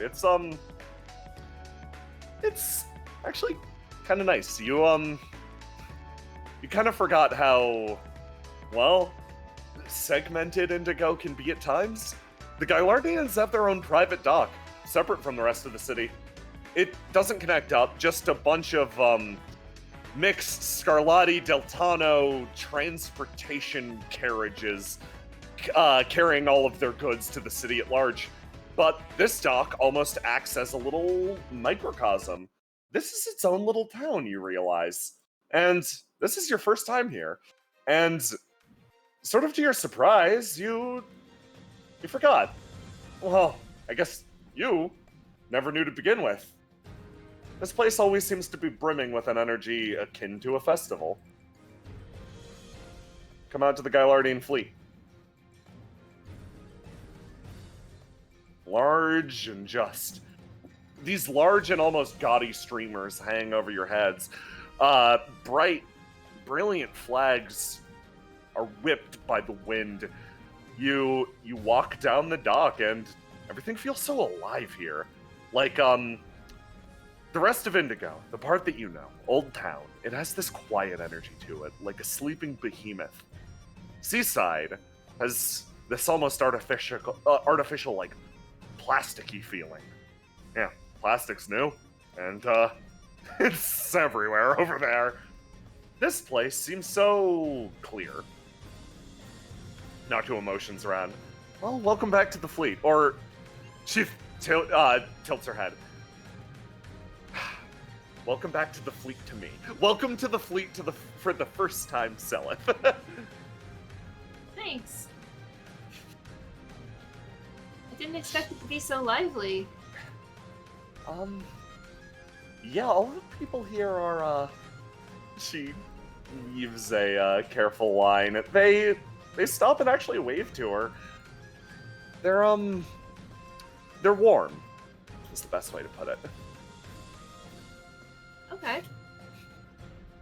It's different, but it's nice in its own way. You feel almost a pang of homesickness, but she stops herself. Ooh, hold on. These are the best. She walks up and actually picks up a seashell. Do you want one? Sure. He doesn't She- really know what it's for, but he She hands one over. If you start a seashell collection, well, you can stop by all the different stalls all around Indigo. Lots of places sell them, and like you can find one of any color, any shape.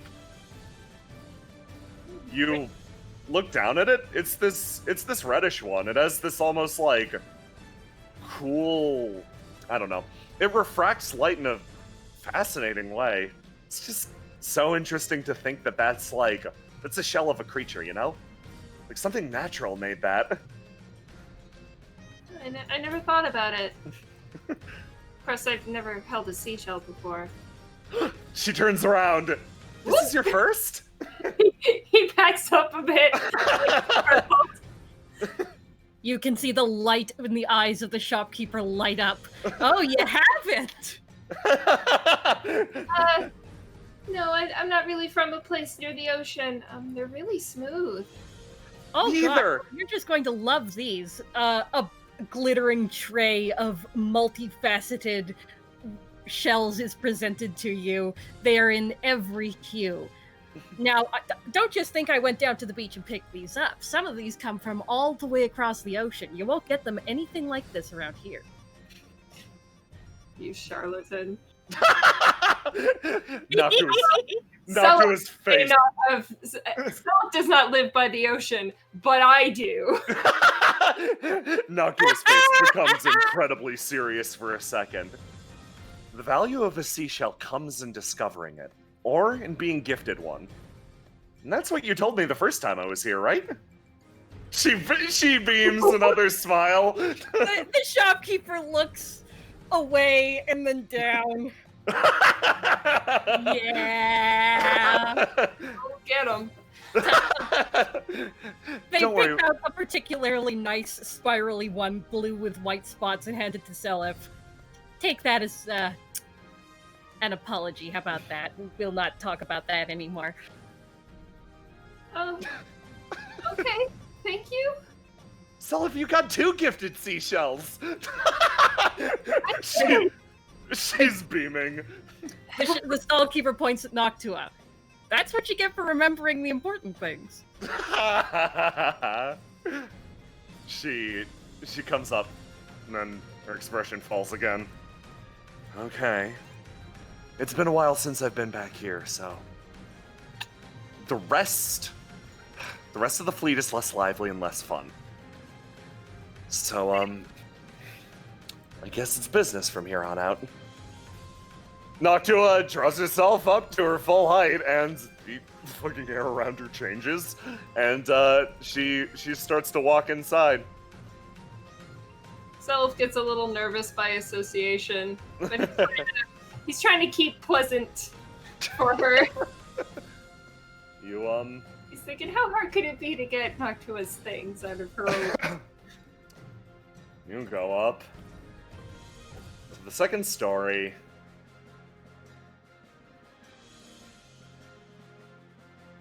And you start collecting stuff. Just packing up, like... First of all, you come into Noctua's room. It's like...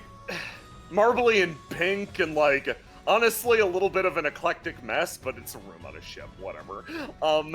You start packing stuff up.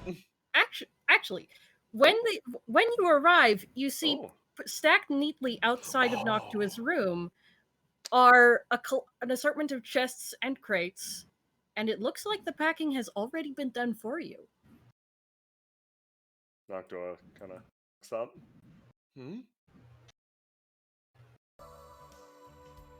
She tilts her head and kind of walks over.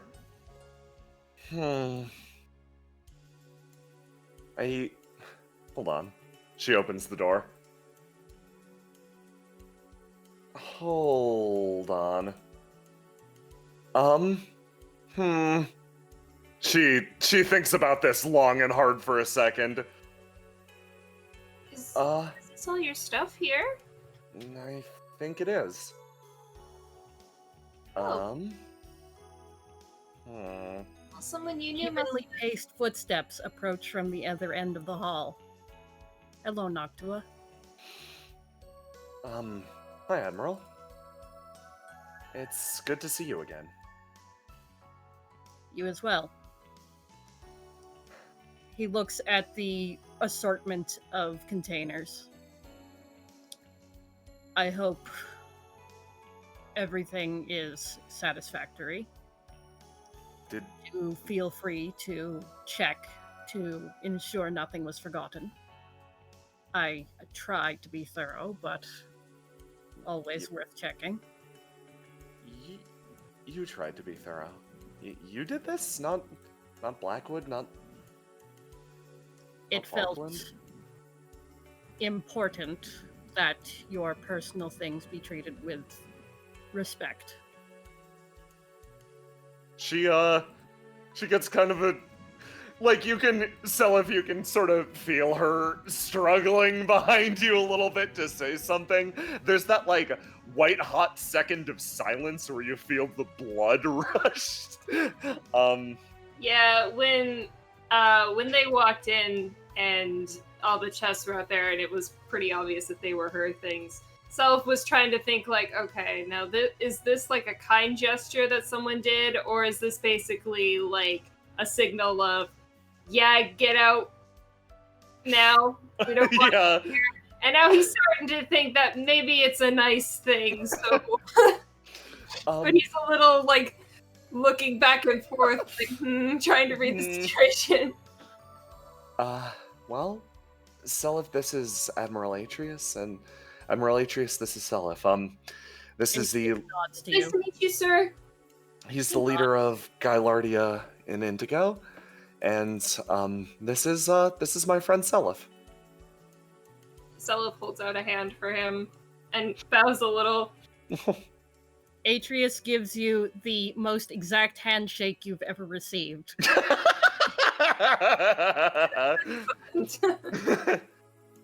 Well, in that case, I really appreciate it. I think we can manage to carry this stuff. She looks back at that gaudy-ass bed. Yes. I was uncertain if your new dwelling came furnished. If there is anything from Oh, this room you would like to take with you, Selyf for- prays I'll have it sent. Noctua starts to say it's furnished, and then Selyf visions of the boat and sink come to mind, and you go, and just stop her dead. like coughs and just does a little like. She picks up on the signal and nods. I see. If you are comfortable providing us with your new address, I will have it sent to you. She, you notice her tense up for a second, and then,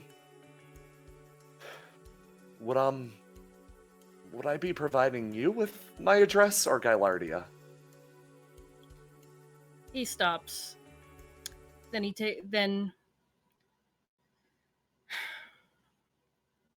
looks contemplative.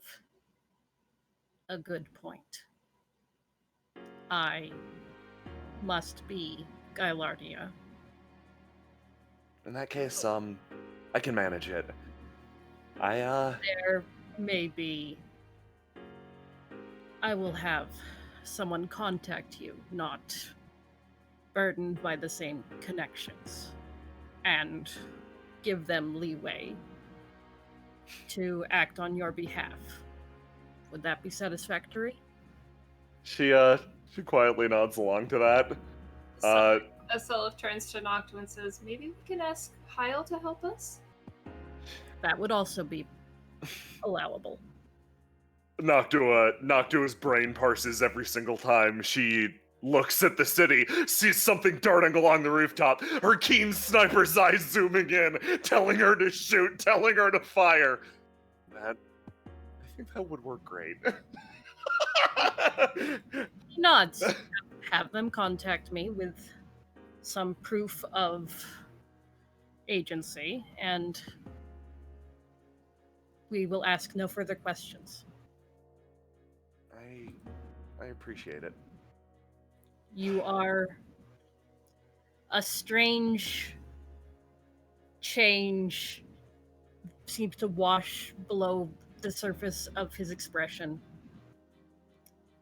You are worthy of a life free of influence. He looks out one of the windows towards Indigo. Ours and anyone else's, you do not wish to allow. She stops and actually like fucking clutches her chest for a second.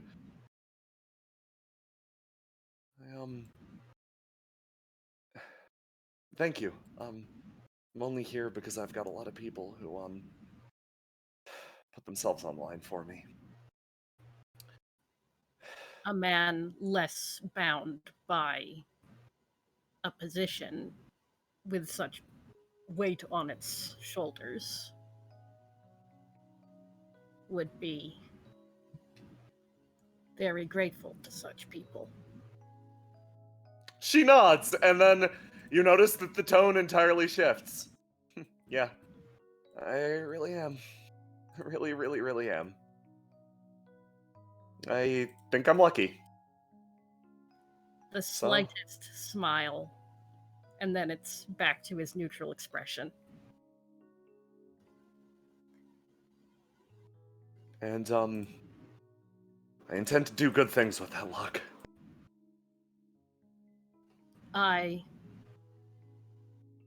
Another moment of silence. May your life be filled with what you wish. You actually feel her tense up behind you, Selyf. Yeah. And Tense. she tries something that she's never actually done before, so it comes out extremely awkward and like fucking robotic, but she's seen people do it before, and she performs a Gaillardian salute. For the last time.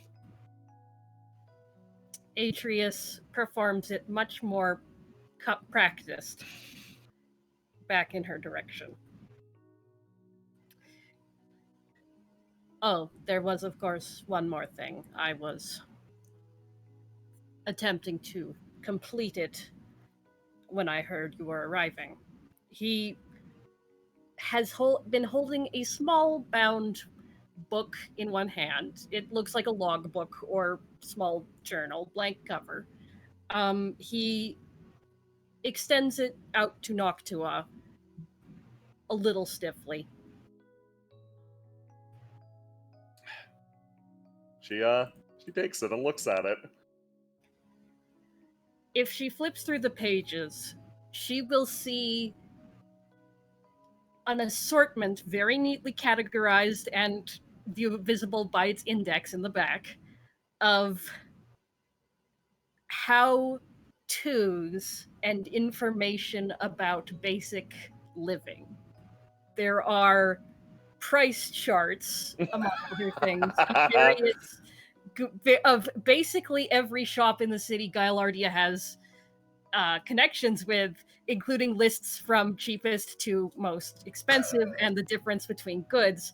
On simpler pages, there are things like how to load and run an Aranane dishwasher, how to apply for employment, how to perform at a job interview, with very neatly detailed steps of practical information on living alone as an adult. Dad!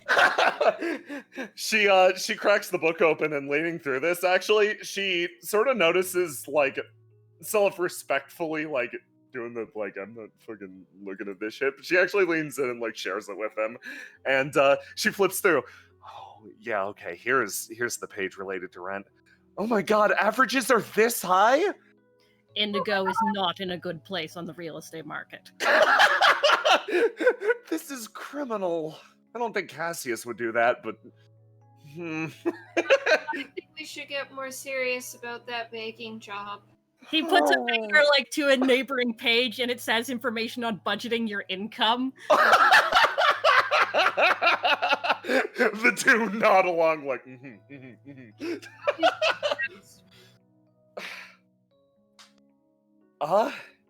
thank you. She takes a step back. And He nods. that's less as a Gylardian and more as a person who's trying to find her way in the city and is extremely overwhelmed by that. You are always welcome here. And we will only be... He exhales and seems to be not quite lost in thought, but seeming to looking for a way to reach his destination of a message through a bit of a labyrinth. Then he exhales slightly. While he's paused, Selyf will say, I'm gonna wait outside. She grabs your fucking sleeve as you pass. Are you sure? He figured they'd want a moment alone. Mm-hmm. She shakes her head rapidly.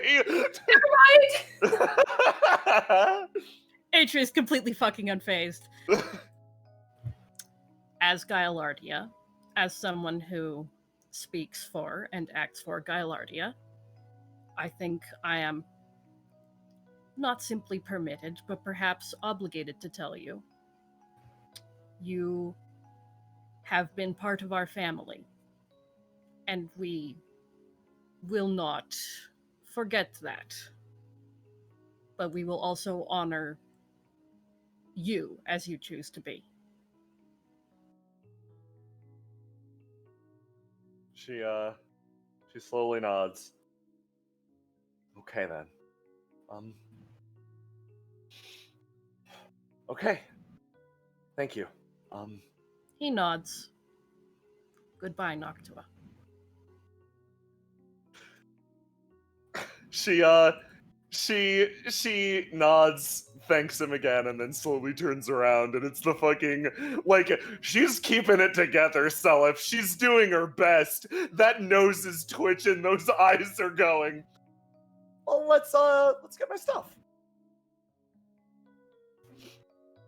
You okay, Noctua? I'm doing good. I'm doing really good. You just pack it all up, and it's a far more somber trip back.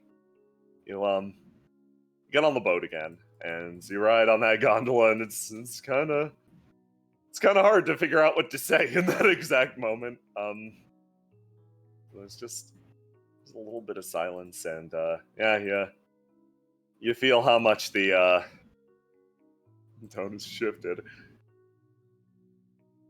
And as you're reapproaching the shore with all this stuff, Noctua, having composed herself a little bit more, I guess, finally does speak up. Thanks for being there. I'm gonna be honest, I don't know how to deal with people like that. You mean like the general? Yeah. Atreus is...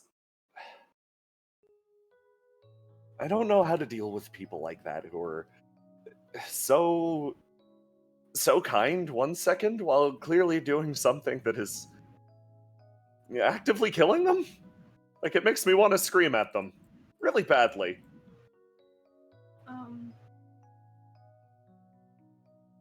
She suddenly stands up and waves her hands around. Sorry, that got really heavy. Admiral Atreus is a really good guy, but look at this. She motions to her to all of her boxes. It's It's like what's happening with Beretta too. It's somebody's making a decision for me with the best of intentions, and it's just like frustrating, you know? She like holds a hand out to pull you up. I don't know. I'm sad and I'm mad. I'm happy.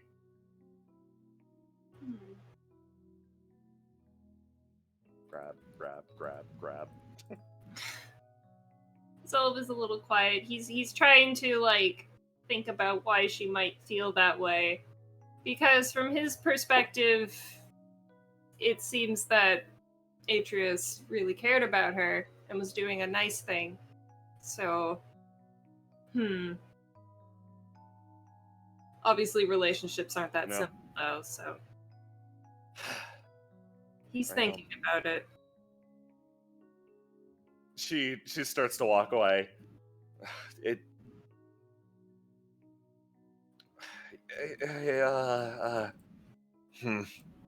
She's thinking very hard. The two are fucking lost in thought as they walk, and then she kind of stops and she sees the fucking ice cream stand over here. Oh, hold on. Can I get you ice cream? My treat. We came out this far. Oh, sure. Her smile comes back a little bit. Doesn't quite reach the eyes, but she runs ahead. Okay. What do you want? What flavor? Mint chocolate chip if they have it. She runs up and immediately orders your scoops. Civ just gave me an ice cream in real life. The power. Holy shit. And like some time passes and she runs it back over to you, Selyf. Okay. Mint chocolate chip, double scoop, okay? Oh, perfect. Excellent. Okay, yeah. Is there a place nearby to eat it, or are they just gonna walk? I think they're probably gonna walk. The benches are full. I just looked around. So, I'm sorry. Could maybe she looks around. Fine. Ooh, do you want to sit on the end of the dock? Yeah, that sounds nice. It's way better than a bench. You look back at all these dorks sitting on their benches, losers. Sitting on a bench. Noctua sits down at the edge of the dock and like Alone on a bench on a Friday night. God, you're Look at these pathetic. bench warmers. Yeah, sorry. I'm sorry you had to see that, but I am really glad you were there. I don't really know what you're sorry for. I don't think there was anything shameful in what happened. She kind of thinks about that. He seems to care about you a lot. She nods. The Admiral really wants to treat Gailardi as his family. That's sort of what he wants more than anything. That warm festival aura, that exists because the Admiral works so damn hard all the time.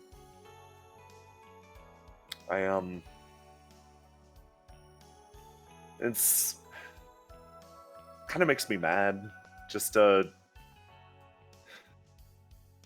guess, when you see a person who you're used to seeing them put themselves first, you know, all the time. And you kind of want them to not sometimes. She, like, twiddles her thumbs. Seeing them do that one last big time is like, oh, of course you're gonna do that, you bastard. She runs her legs straight through the water and sends up a splash.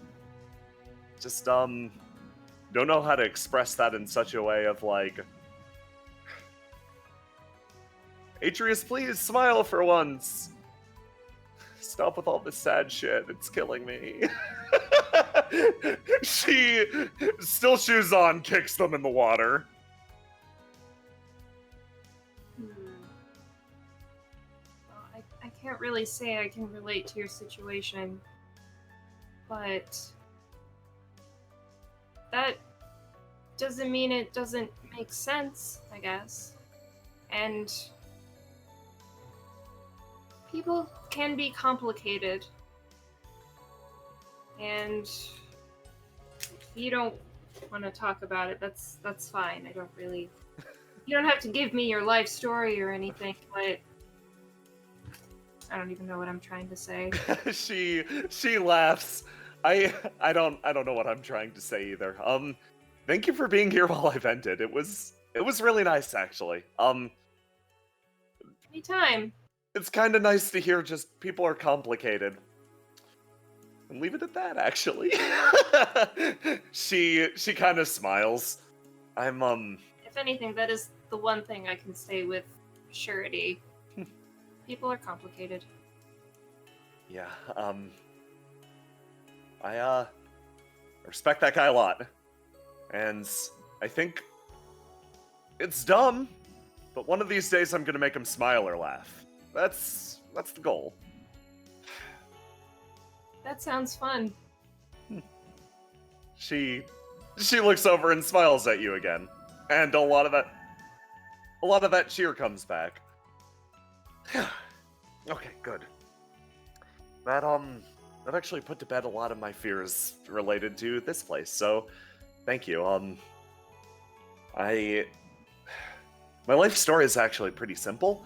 Well, it's really complicated, then it's really simple. I'm just an ambassador from Zyphos. But I was sort of sent in advance, in a way of speaking. So I was the connection out with Gylardia, because Zyphos was sort of slow to the punch, and Gylardia was slow to the punch too. So two little, I guess, island nations, out of the paths of each other, decided to meet up, and I got assigned here as ambassador. Nice and simple. I lived with the Gylardians for a few months, and they sort of started to treat me as family. But, similarly, they're required to report back to Zyphos on me. Or they were. So, whenever I was around, I was always more or less giving the Admiral a hard time. Now, part of the reason I'm relieved is, you can just say she's operating independently. That's it. No more reports. She looks across the water. So for now, at least, I'm just a normal citizen. Someone who lives in Indigo and is striving for its future. I don't know. She trails off. I'm gonna be honest, a lot of the stuff that sort of Beretta talks about, the big plans stuff, it seems a little grandiose and ephemeral for me to fully grasp. Yeah, you can say that again. So I guess I have no right to talk. I mean, I made friends with a ghost. Oh. And then yeah. I froze a couple ghosts.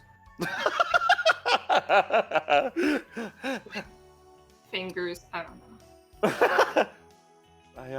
I'd been meaning to ask. Complicated.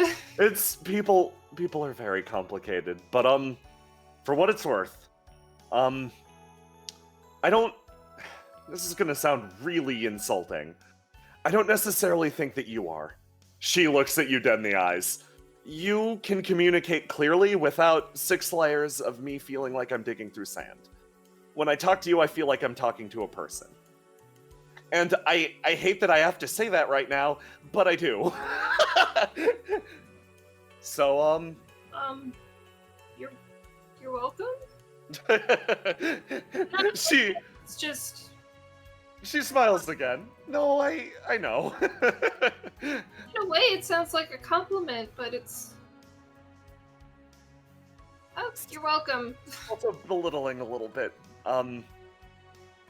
It's just, it's nice to talk to somebody who kind of sees things clearly. That makes sense? I think so. Hmm. But, She ponders on the words for a bit longer. I've never really tried to be anything except me, so. Oh. She turns and grins at you. Well, who you are is good. He blushes a little. The two actually continue to chat pleasantly and fucking eat ice cream, and eventually you carry all of Noctua's furniture? Yeah, no, the bed isn't here yet. It's genuine furniture. Back to your apartment. And, So I had to try pretty hard not to freak out during that because I bit into this ice cream and it was like coated with like raspberry or something. And I didn't expect it. I was like, what the fuck is this heavenly gift? It's real fucking good, isn't it? You guys, chocolate on the outside, and then there's a layer of raspberry. And oh my god, that sounds Alright. so. Oh, that sounds so fucking good. Here's how it goes. Jesus, There's that sounds good. milk chocolate, then raspberry like syrup, and then dark chocolate, and then raspberry syrup again. But the inside is like fluffy raspberry ice cream. Holy shit! That sounds Yeah. fucking phenomenal. what is this? Random.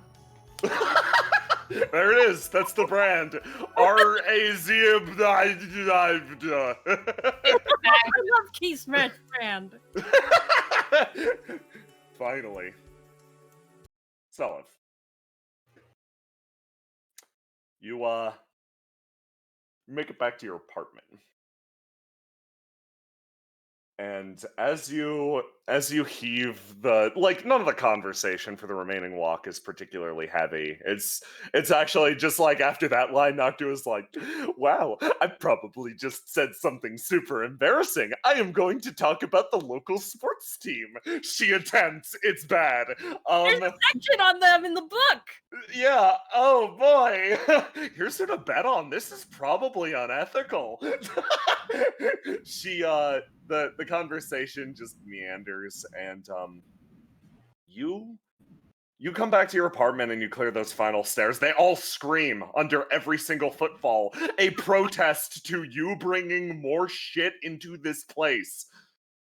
And you see Noctua stop at the head of the stairs. You see her stop fucking dead, and you see someone.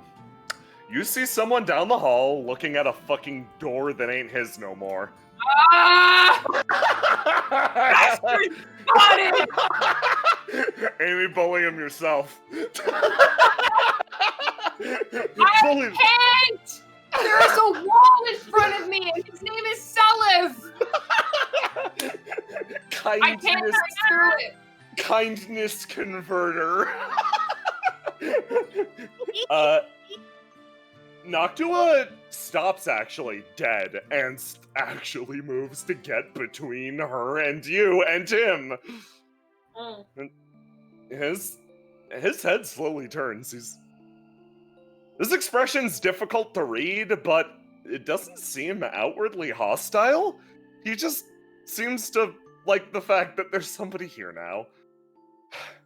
He pulls his hand away as if he was knocking and looks down the hallway. I'm sorry to bother you. I'm here to speak to you, I suppose, due to a photograph you took with someone I know. He slowly tap, moves his way down the hallway. Noctua moves his way the fuck closer. Nervous. There's a strange man next to his room. Yep. Okay. I'm sorry, my name's Julius Tier. I'm, His brain flatlines for a fucking hot second, and he tries to comprehend his relationship with the people he just finished talking to the day before. I am a friend of both Bijoux and Cassius. Oh, that killed you to say, didn't it? You can see it. He's dying. He lost a... Dude, he was gonna last a year and a day. Now it's like a... fucking 6 months. Noctua continues fucking... She's intersposing herself. Oh, you're a friend of Cassius and Bijoux? He nods. They provided me a unique opportunity. He's looking down at a fucking apartment key in his hand. The place that he spent the night last night. This is awkward, I'm sorry. He walks forward and his posture relaxes, and Noctua doesn't necessarily give too much ground, but he sort of offers a hand. Yes, yeah, to shake. And he's clearly talking to you, Selyf, and not Noctua, who's currently being mostly ignored. Okay. She takes a step back and, like, looks at you, Selyf, like, it's your call, man. Selyf takes it and says, "My name is Selyf, and this is Noctua." Noctua nods to him. Well, sorry. Complicated situation. I actually used to own that apartment. He points to yours, Selyf. And, this, he motions with his head, was my storage space. Oh, Oh. did you own all the boats? Those boats are yours? Yes, yes, those were all mine. he fidgets. We Not- moved most of them downstairs. Yeah, we moved a lot of them downstairs. None of them look to be broken or anything. They're all in good repair, I guess. The one I'm sleeping in, she trails off immediately. You're sleeping in one of them? I told you that. Yeah. I just, She hasn't had a chance to move her bed yet. of course, he reprocesses the conversation. You're actually sleeping in that, hold on. Sorry, I understand that I am a literal stranger. I don't need to walk into your apartment, I just need to see which one it is. And Noctua, like, kind of blinks a few times. Hey, Teach. Christian, you there? I'm You back. unmuted? I'm back. Yeah. Christian, what boat is Noctua sleeping in? Oh. She's sleeping in Noctuidae, I think, right? Yep. Noctua points at the boat. It's the one that literally has my name on it. Oh, I see. He trails off and just, like, eyes narrow at her again. Well, enjoy it. That was a gift. He relaxes backwards. Noctua looks at Selyf and leans back. Gonna be honest, now I feel really bad. He kind of nods a little bit and turns back to Tyr. You can have it back. Boat's yours if you want it. It's alright. I actually wanted to speak to you about something. Concerning that photograph. Oh, right. You mentioned it. Yeah, sure. Did you want to come in? Oh, that might be awkward. That used to be your room. We can sit outside. No, it's okay. I'd like to see what you've done with the place. Awkward laugh. It is fake. Great. Noctua gives you a look like, should I stay with you? You helped me out earlier. He's gonna give a nod, like I think he's less tense about Tyr now, but he's still a strange dude being like, Yeah. hey, I used to live here. I used to live here. All the boats are mine. Can I you talk to you for a photo? Can you water my boats? He waits politely by the door for you to open it. Are you walking them frequently? Are you walking my boats? Yeah, he opens it wide for them to come in. And Tyr walks in, and the expression that he has on his face is like, honestly, kind of a blissful one. He sees this space that was once his, and it's just flourishing with life. And he seems to, like, a lot of this weird aura seems to dissipate from around him. It's Good. it's frankly much nicer than when I lived here. Oh, you hung up a weapon too. He points at the dumb weapon rack. He's so Yes. excited. He's so happy. He's so fucking happy. He looks around and he respectfully maintains his distance, but he's looking and his head cranes around. He looks into the reading nook. Oh, that was always my favorite. Oh, a lot of my old books are still in here, actually. Hold on. He stops. Can I? Is that okay? To look at the books? Yeah. Oh, absolutely. He runs up. Almost like a child, he starts to, rapidly piece through them, and, he almost excitedly pulls one out. Oh, this is actually one of my favorites. He walks back over. Historical fiction. It's, He thinks about it for a second. How familiar are you with, Raujin history? Dark. I already knew he was a weeaboo. Yeah. That's a good question. Could I roll for it? Yeah, absolutely. Give me a classic roll to do. Yeah. Yeah, he could use his red for that. You can easily use your red for that. Do you want to see my traditional Raujin comics? Apparently, I don't know very much. There's a reason why you wouldn't, actually. You're used to studying, actually older stuff. This is more recent, actually. Yeah, no, the binding on this is new. This is a leather-bound book just the same. In fact, a lot of books you buy are leather-bound.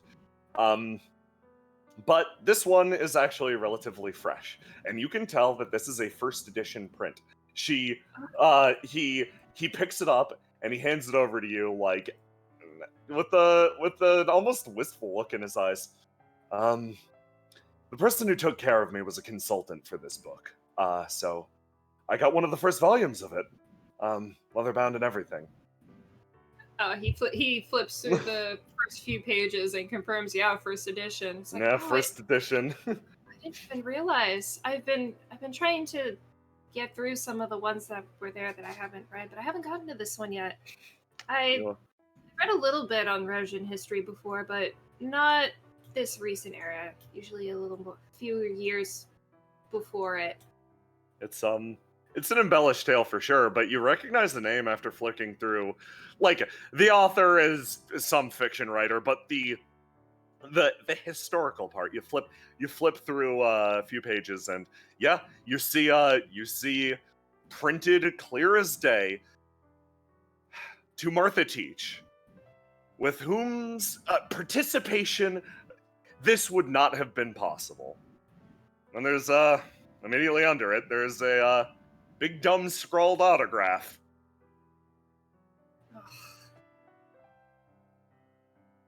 You said you knew the consultant?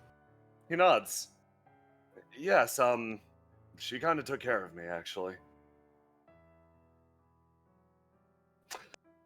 Anyway, He brings the fucking mood down like nothing. And then realizes that, and, like, perks up and just goes, no, please, read it. It's actually quite good. It's not historically accurate. The Stairway Swordsman is depicted as being, I think it was 9'7", much smaller in person. Tyr mumbles. Sorry, I got a little caught up. I'm I wanna- actually familiar with this consultant. I've read some of her work before. She's one of my favorites. You say that, and for the first time, Tyr's face splits into this big, just innocent smile, like he's a goddamn kid. His entire visage lights up, and it fades pretty quick, but, like, yeah, you got it for a split second. He grips his arm for a second, like, still smiling a little bit, but nods. She's an expert in the field, communicates exceedingly well, and has illuminating points. Yeah, she does. Noctua in the background is just like, she knows exactly what's going on here and is like, I see. Tyr shakes his head, getting some of the old cobwebs away, and goes, okay. You've been talking to her recently? Unfortunately not. If you could, he pauses, he thinks back on the photo. He clearly saw Selyf with Teach. Are you part of her class?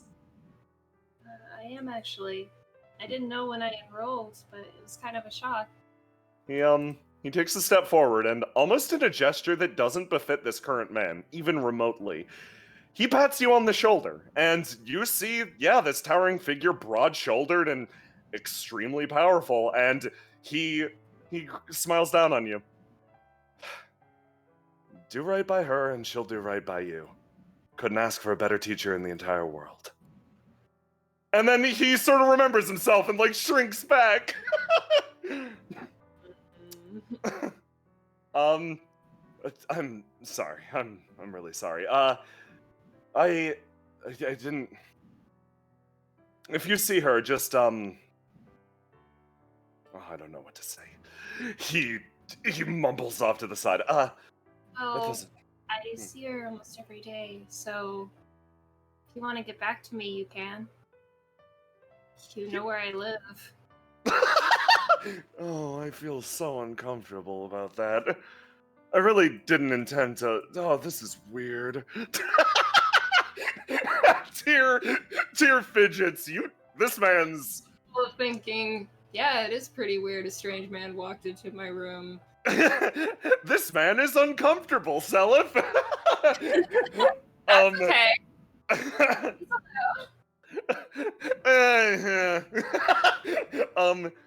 He centers himself, right. If I can think of something. You're not actually the first one who told me that. He thinks back on another person who was saying that probably carry a message to Teach. Regardless, thank you for being her student. You're welcome? Is that even something I should be welcoming you for? He thinks about that for a second. I guess you're right. Well, okay. He pauses and he thinks. Martha Teach aside, I did want to speak to you about that photograph. Right, the photograph. What do you know about that creature that was clinging to you? Oh. Is it weird for him to be able to see that in the photo? No, actually. No, that photo would render it for anyone. That's interesting. Yeah? Okay. Bijou's camera behaves oddly. Sure. That's Bijou, baby! Yeah, no, I'll accept that. Do you mean Orbis? And he points at her. Yes, she didn't appear that way to me. I actually had an encounter with her, actually, the other day. Tyr proceeds to, just 100% honestly, tell you absolutely everything that happened. Oh. He just lays it out for you. And goes back to thinking about it. My initial impulse was to try to fight them, because, I'm going to be honest, she frightened me.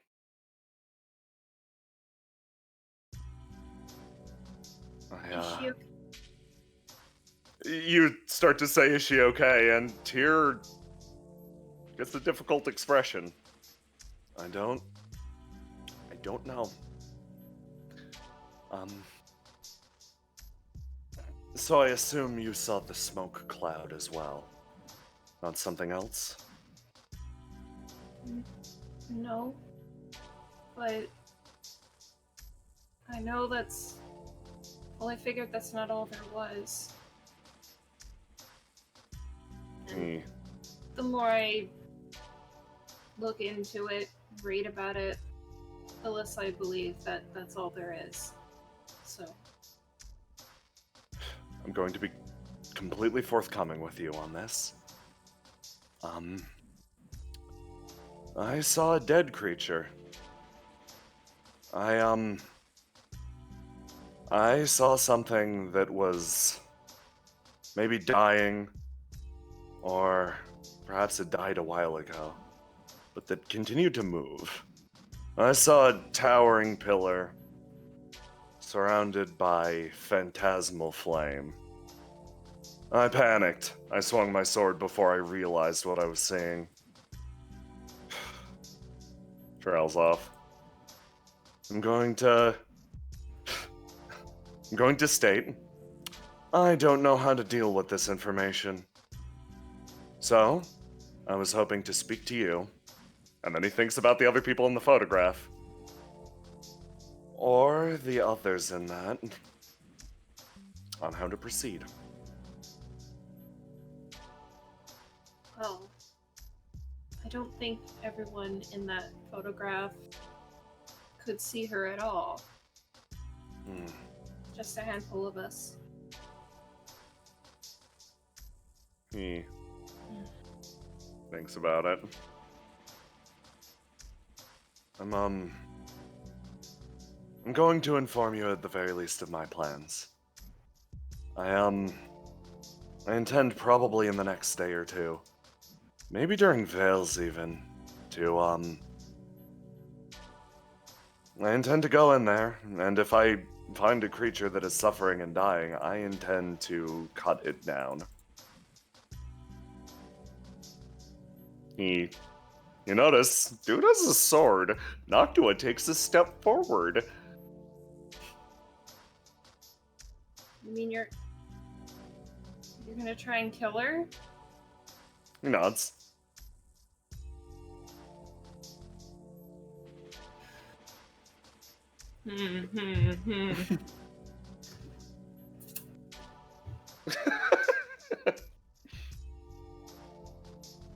What do you do? Yeah, what do you do when that shit drops? This weird fucking dude walks in your house, says he knows one of your friends. He's Then he gonna says kill he's your gonna fucking kill one of cat. your other friends. Gonna kill and your he's gonna fucking kill your cat. fucking cat. Piece I of think shit. there's been a breach. I think there's been a breach of hospitality. This Crazy. Great book. Hey, do you know my mom? I'm gonna go kill your cat now. I'm gonna go kill your cat now! Noctua's brain is like, this is her internal monologue right now. Hey, cool, I don't know any of these people too well. Excuse me? Okay, well, I know the room gets cold. No. Like, pretty cold. Selyf, you exhale. Breath comes up from you. Breath comes up from Noctua. Fuck all comes up from Tyr. Mm-hmm. You can't. He stops. What do you mean I can't? Because she's a person. You say that and fucking Tyr's expression just falls in an instant. His mouth hangs open for a second, and Noctua, who's in like a defensive position for you, actually relaxes too and gets a little closer, but like is no longer getting between you and him. She's not just an animal you can put down. You don't even know her. He completely trails off. He has nothing to say. His mouth opens and shuts. I'm sorry. Did you know her? Do you know her? Of course I know her. She's my friend. Tyr takes a wound. He stops fucking dead. I'm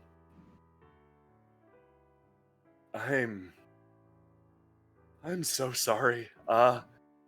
He thinks back. His mind is racing. It's trying to think of his own relationship to other people, trying to think of his own bonds of friendship. He tries to think of all that mess he's trying to disentangle himself from.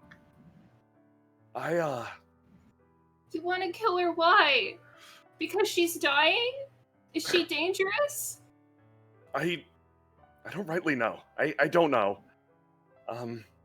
She's not dangerous. She just likes mischief. He takes a step back. And even if she is dying, that's no reason to kill her. We're all dying. He fucking grips his chest. And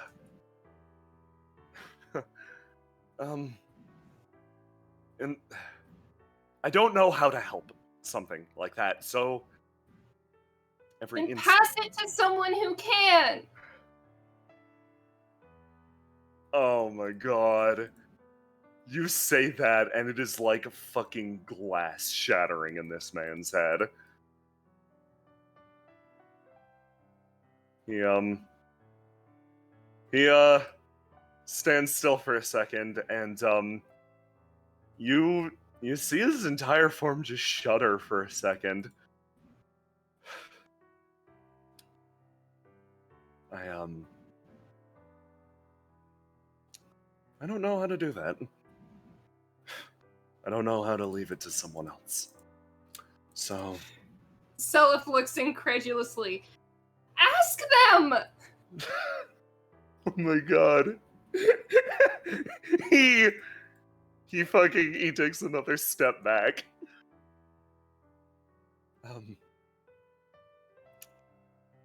How is your solution to kill something instead of asking for help?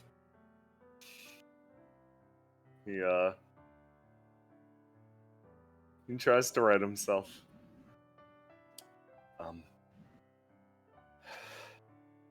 And a memory echoes through his head. Something that he's been trying to shove away. Someone giving him similar advice a while ago that once again smashed him down to nothing. It's easy for Tyr to push back against someone who is it's so easy for him to push back against someone who is trying to, I don't know, help him. But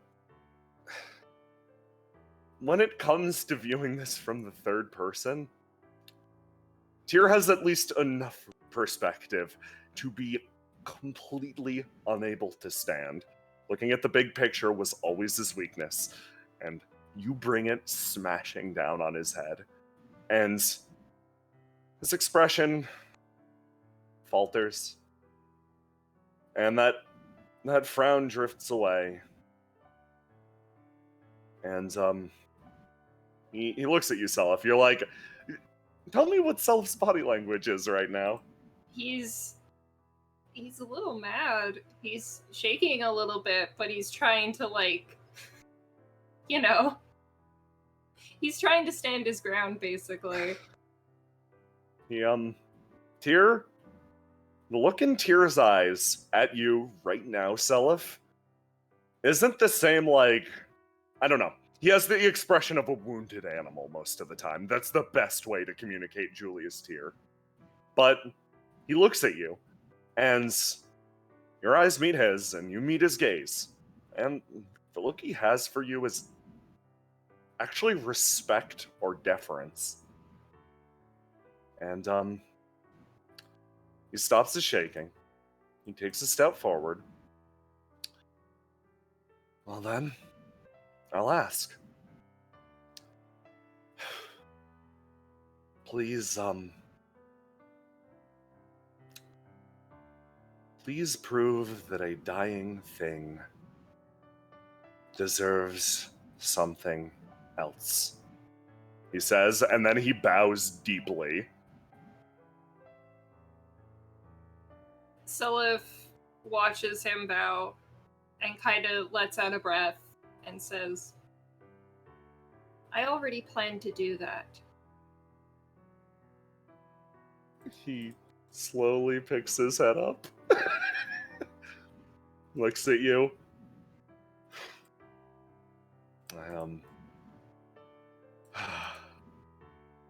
I'm sorry. I clearly underestimated you.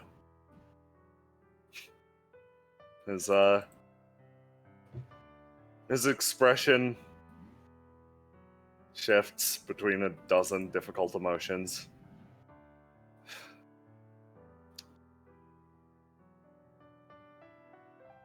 Whatever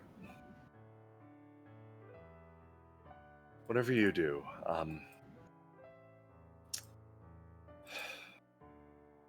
he doesn't quite have the words to put to this. It's a sensation that he's been trying to shove away.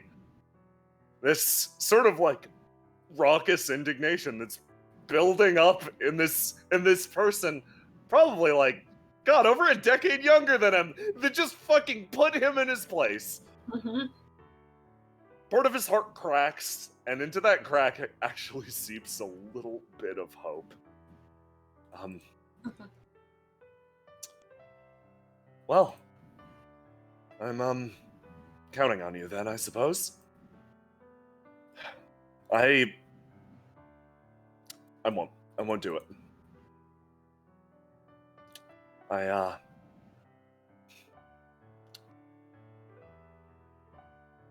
think starting to realize, yes, you're right.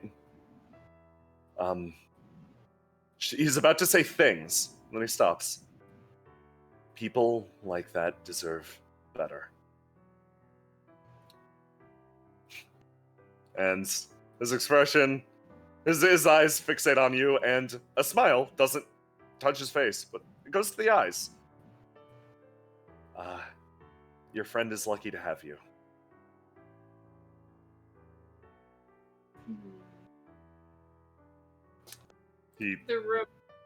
The room becomes less cold. So going down. Tyr looks around. I'm going to go now. He notices he's cornered again. Like tries to move past. He tries to move past the fucking jug.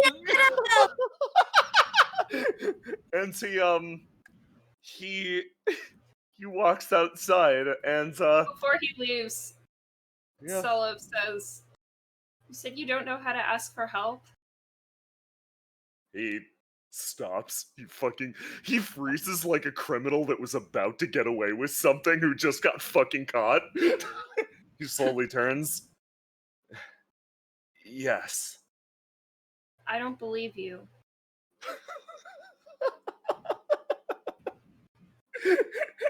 Here's that. Not when you have Teach as a friend. He looks back at you, and that same smile that you saw before, that same completely innocent grin, devoid. That, honestly, almost chaining off of what Noctua said earlier, you feel like you just bored through 6 layers of bullshit, and now you're actually seeing Julius Tier. And, extremely happy, but a little bit tired, just so damn tired. He smiles back at you. She's not the only one either.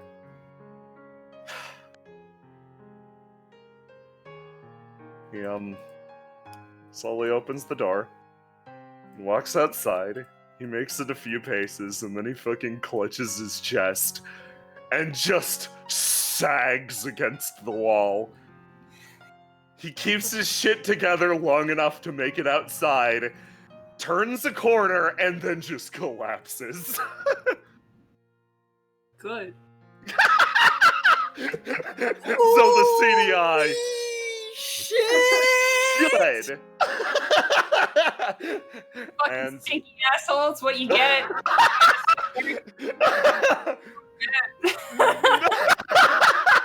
Noctua sees all of that shit pop off, and she Someone just doesn't say that. Yeah. I say that. Oh no, of course. He's Noctua already dead! Noctua Someone's no longer to sit on the bed. Noctua sees all that shit pop off, and just she smiles at you again. That was really satisfying to watch. Selyf looks at her like kind of confusedly and goes, "Was it?" Yeah, you spoke, you said something from the heart, and I've never seen someone, oh, this is gonna sound bad again. I've never seen someone emotionally crumble before like that. Noctua says with the biggest smile on her face you've seen. I watched a man's soul get this right today. Selyf looks away a little guiltily. It was really cool. Yeah, that's the best way to put it. It was really cool. It was? Yeah. She's nodding and smiling around. Noctua's honestly she's been having a great day. She's gotten increasingly chipper over the course of it. She kind of I'm sad. she hops up on the table and just sits there. You it's that man gives off a very strange aura. Just in general. My limbs were going crazy. She takes off one of her gloves and opens and closes one of her hands. A lot of the signals that were heading up here, said, he was dangerous. I should probably, I should protect you at the very least. But all of that sort of stopped when you said those things you said to him. I appreciate it. The protecting thing, I mean, not. I don't know how to feel about the other bit. She kind of leans forward and starts like swaying back and forth. The protecting thing is pretty much all I'm not gonna say all I'm good for, because I'm honestly good for a lot of things, but Well, good, because I was about to get mad again. Noctua actually puts her hands up for a second, and we just saw how potent that could be. She smiles at you. Selyf No. sighs. she continues chuckling and grinning at you. No, it's just well, in situations like that, where clearly someone believes something so absolutely strongly, I kind of choke on my words a little bit, and then if enough happens, I get shaken up, and then it all just comes spilling out at once, kind of as a mess. So seeing you stare down that frankly terrifying man, dead in the eyes, and you made him apologize. Noctua giggles. She's taking no small amount of delight in this man's pain. Selyf gives a small little smile and says, "Guess so." Well, all that stuff you said, like, you're gonna do something about it? I mean, I have to.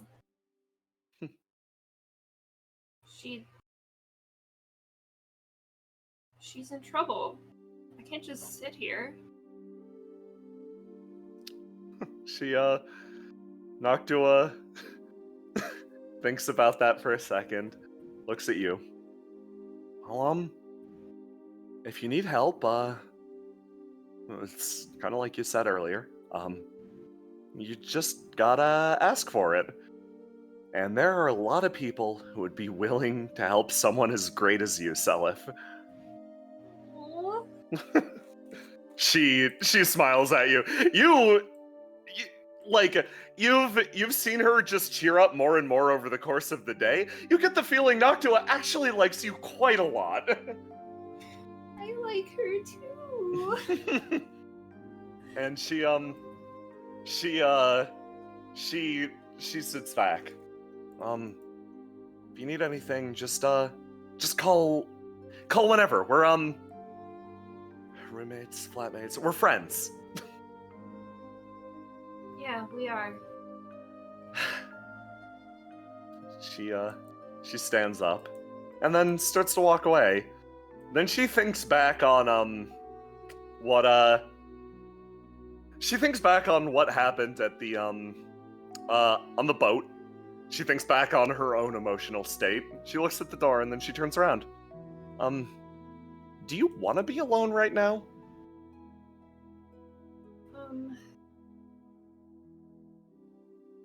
Not really. She doesn't say anything else and just walks back over. She sits up on the table again, and you two spend some time talking to each other. Yay.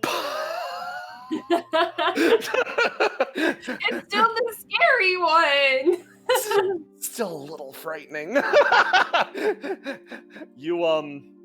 That one was tear for a while. There was an inflatable floating tear one.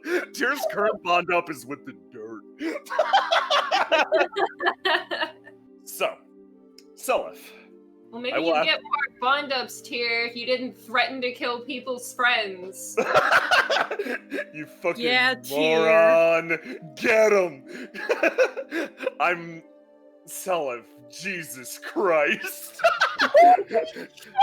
Oh, That was amazing! gets up on the fucking high dive, performs a pile driver. Fucking elbow drop from orbit!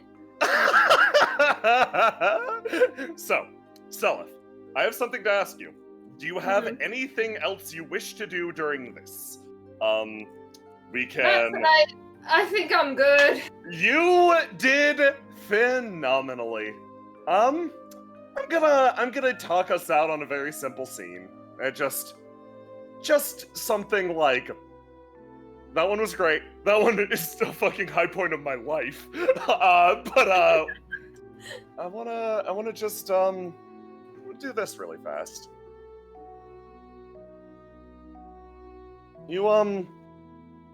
You spend some time just sitting and chatting, and like, it stops being about serious things actually really damn quick and shifts back into, Noctua tries again with the bullshit, like, oh yeah, sports almanac stuff, haha. I love them basted balls. And you realize you both don't know shit about sports. And you instead decide to take apart the sort of like almanac that Atreus left you. And she actually almost immediately starts to like take down notes from it. Oh, do you want a copy of this? Yes, please. Excellent. Okay, then I don't feel so bad hogging it. Oh boy, okay. I'm feeling like we're gonna make it. We just gotta hope Cassius doesn't charge us this much rent. She gesticulates at the terrifying page. We can do this, Noctua. And then you say that, and oh yeah, wait, no, you had some you have plans tonight. It's nothing big, but yeah, no, bakery's open tonight. Okay. And just you basically like sort of say your goodbyes to Noctua, and puts up a hand. Can I come with? I'm gonna ask for that job. Of course. I'm sure Mallow would be happy to have the extra help. Clear the city. Make it to just this quiet little bakery. Mallow's in here. Oven's going, but she's face down in work. Hi, Mallow. Oh, hey there. Selyf, hey, bud, how's it going? I'm very tired. It's alright. Oh, what do you have cooking? Oh man, all these? Oh, okay. So, I was thinking about trying something new, you know? Like, mixing things up a little bit. Like, some sort of, how do I put this? These are like, snaps your fingers. Cinnamon rolls, but like, not just with normal cinnamon as a spice. We got like, I tried out a wide variety of things. I got this huge spice rack back home and blah, blah, blah, blah, blah, blah, blah, blah, blah, blah, blah. This goes on for a very long time. Noctua wanders up. Hi. I was wondering about maybe, huh? Oh, yeah. Hold on, you wanna help us out tonight? Noctua looks at Selyf. Maybe more in the future, too? I gotta consult with my assistant really quick. Mallow somehow psychically moves the bread down the table. She drags you to the corner. Okay. Give it to me straight right now, okay? Basically, this place is a, how do I put this? This place is a passion project of mine. I spend all my time working here just to make sure we can keep the doors open and the lights on, but even then, to be honest, we make it by on a large portion of generosity. She mumbles. I was kind of curious, getting your thoughts. Well, Would you be willing to like work here? I think I would, actually. She smiles and relaxes a little bit. Oh, it's yeah, this, I don't know. People usually say like, oh, Mallow, you'll never get that bakery up and running again. So hearing someone confirm it, even though we did just serve a party for the rich and powerful, is really nice, actually. Thanks. She smiles at you. You're my apprentice though. Like, you're apprentice number 1, and like if we get somebody else working, she's like apprentice number 2. Just so you know. She pats you on the shoulder. Selyf laughs. Okay. You're top of the totem pole.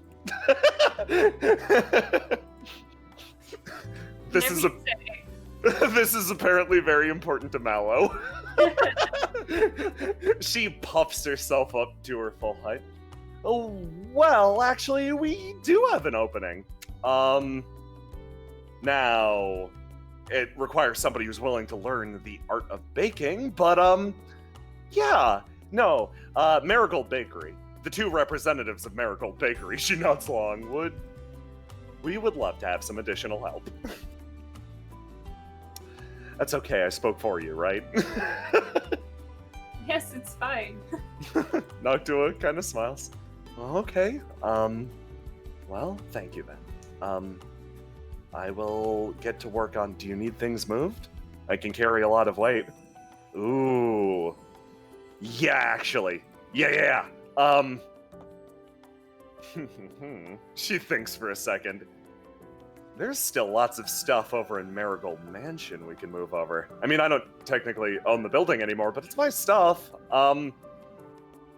Get this place up and running. Yeah, nice and decorated. She hops on her feet, running back and forth. Selyf, Yes. how good are you with haunted houses? Really? You have to see that? Mallow doesn't know. Mallow doesn't know shit.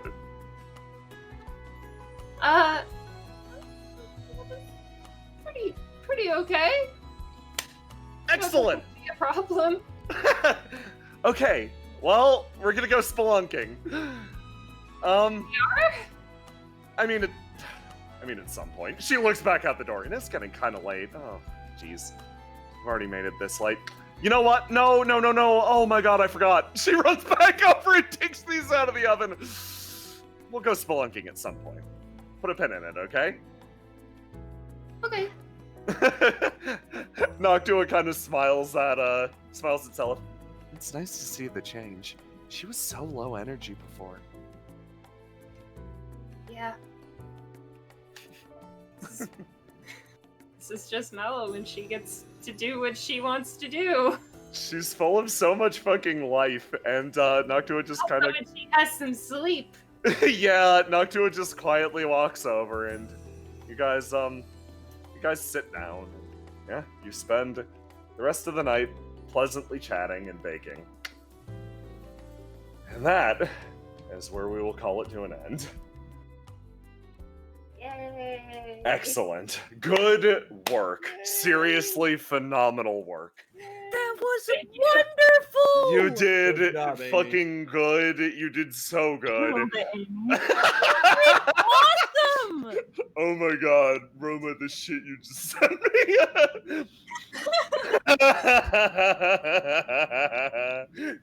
Oh my god. Oh, you didn't see the Ayala. second part.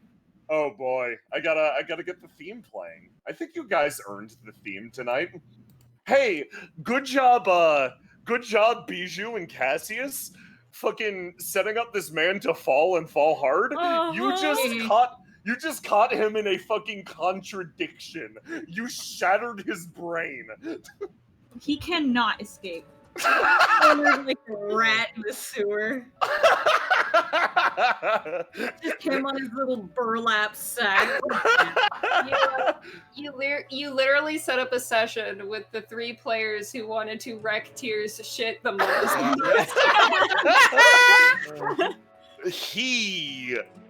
Well, mission accomplished. Listen, man. If he does die, he's not gonna die sad. Yeah, right? Like, why is he so committed to dying miserable? What's your fucking problem, bro? Bitch. Listen, I'm living for the Tear shit talk. Yeah. But real quick. Hi, I'm back. We Welcome got back, Jamie. fan art we need to go through. We got fan art! Yeah, fan art. I've linked the thing in the. I've opened up a stream to it to the Discord chat. So if you just want to pop in, look at my screen, you can. Thank you so much. Oh, this first one. Oh, jeez. Yep. So first up from Eisenritter. we have Oh the my solo- god. Wow. Good. That's what happens when Tear doesn't back down. That's a good ass shit with the ice arrow. Oh my god. Yeah. And he's wearing Bijou's sweater. He's wearing it. And then from Chad, That was the second you said it. I'm like, please, someone, please, I'm begging you. And then from Jasper. Oh my god! Oh my god! She ruined her night's sleep to fucking swim around in a sewer looking for a stinky guy. Cassius is going to buy her like a cake or something as apology. Everyone buy Bijoux ice cream. Yeah. And from Chad.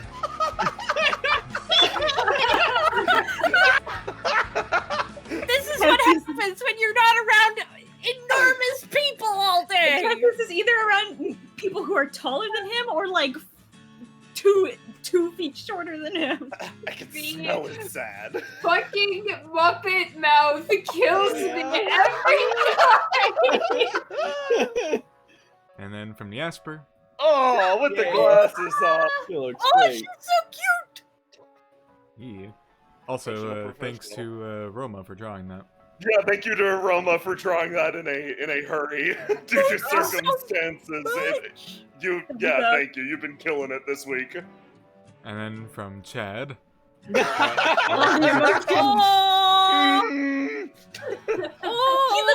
looks at Cassius with that look of like looking at a rotted fruit on the ground. Yeah. You're not sure if it's a corpse of like a dead animal or a fruit, and Cassius is like, bitch.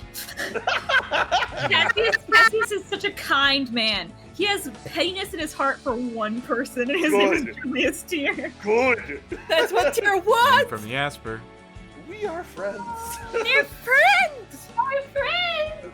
They're good. They're good. They're I good. love them. I adore them. The little owls. Hey. And then from Chad. So he says this could be a trap. The stars say, "Get on the scooter, Martha! Get on the scooter!" The expression screams that voice to me. And then from Roma. You're just gonna have to deal with the fact that we care about him. Man, fuck that guy. Yeah. And then from Typical Novice. I didn't cry.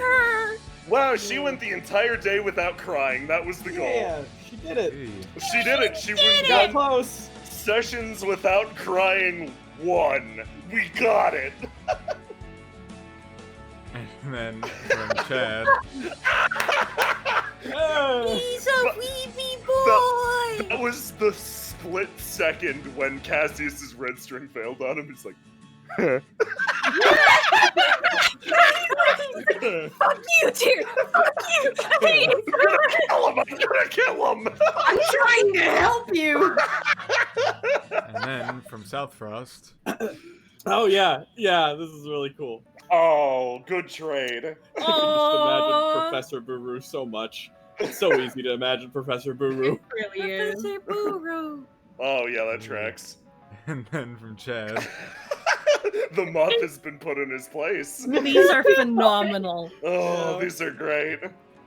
I'm really glad that you're playing with his expressiveness like This a is lot. This is a fucking VN expression sheet right now. Yeah. Right? I love these. And from Jasper. Yes. Stop! Stop trying to kill my friend! She's a person. Oh my god, yes! Hey. And then from Chad. Nice. Yes, Selyf. I'm gonna kill Oribus. Fucking shit. Holy And from shit. Roma. Fuck off. I hate you. There you go, mermaid boy. Soak it up. He told him to get up! He told him to get up! Splash, mermaid boy. Oh From my Nerf. god. During my supporting his fellow losers who get dunked on for entire episodes. There. It's fine. And from Chad. Run up! Ring up, little bun. Yeah. Whew. I believe that is it. God. Excellent, everyone. Okay, good stream, everyone. Good job ruining Julius Tier's life. You fuck. We gotta ruin it. We gotta break the shell open to make an omelet, dude. We're gonna ruin it to make it better. You're gonna make this fucking omelet and he's gonna like it. Oh, there's another, apparently. Oh, there's another? Alright. There's one more. Once more. Boop, boop. It is not in there yet, if it is. Then I'll just do this the fancy way. It is in there. If it is, I do not see it. So And alone for some reason, so. Boop. Oh, how beautiful! Oh, there's two more, actually. Yeah, that was from Mick Kyle. And There's two up. I can. Dazzling. Oh my god, lovely. I'm gonna drop this in, that is so much Civ power on screen right now. I'm gonna drop this in, art and memes. This is from, let me double check. this one's from Explodia. Hang on. Good. Good. I'm dying! And then there's one from Prism Shard. Yes! Oh, Fluffin'. He's fluffin'. little boy. Nice. Holy shit, okay. Good work, everyone. Good owl stream. Good job. Good. Thank you for coming. Thank you for watching. Join the Discord. Thank you so much. Boy. Bye-bye, everybody. Say goodbye, everybody. Bye.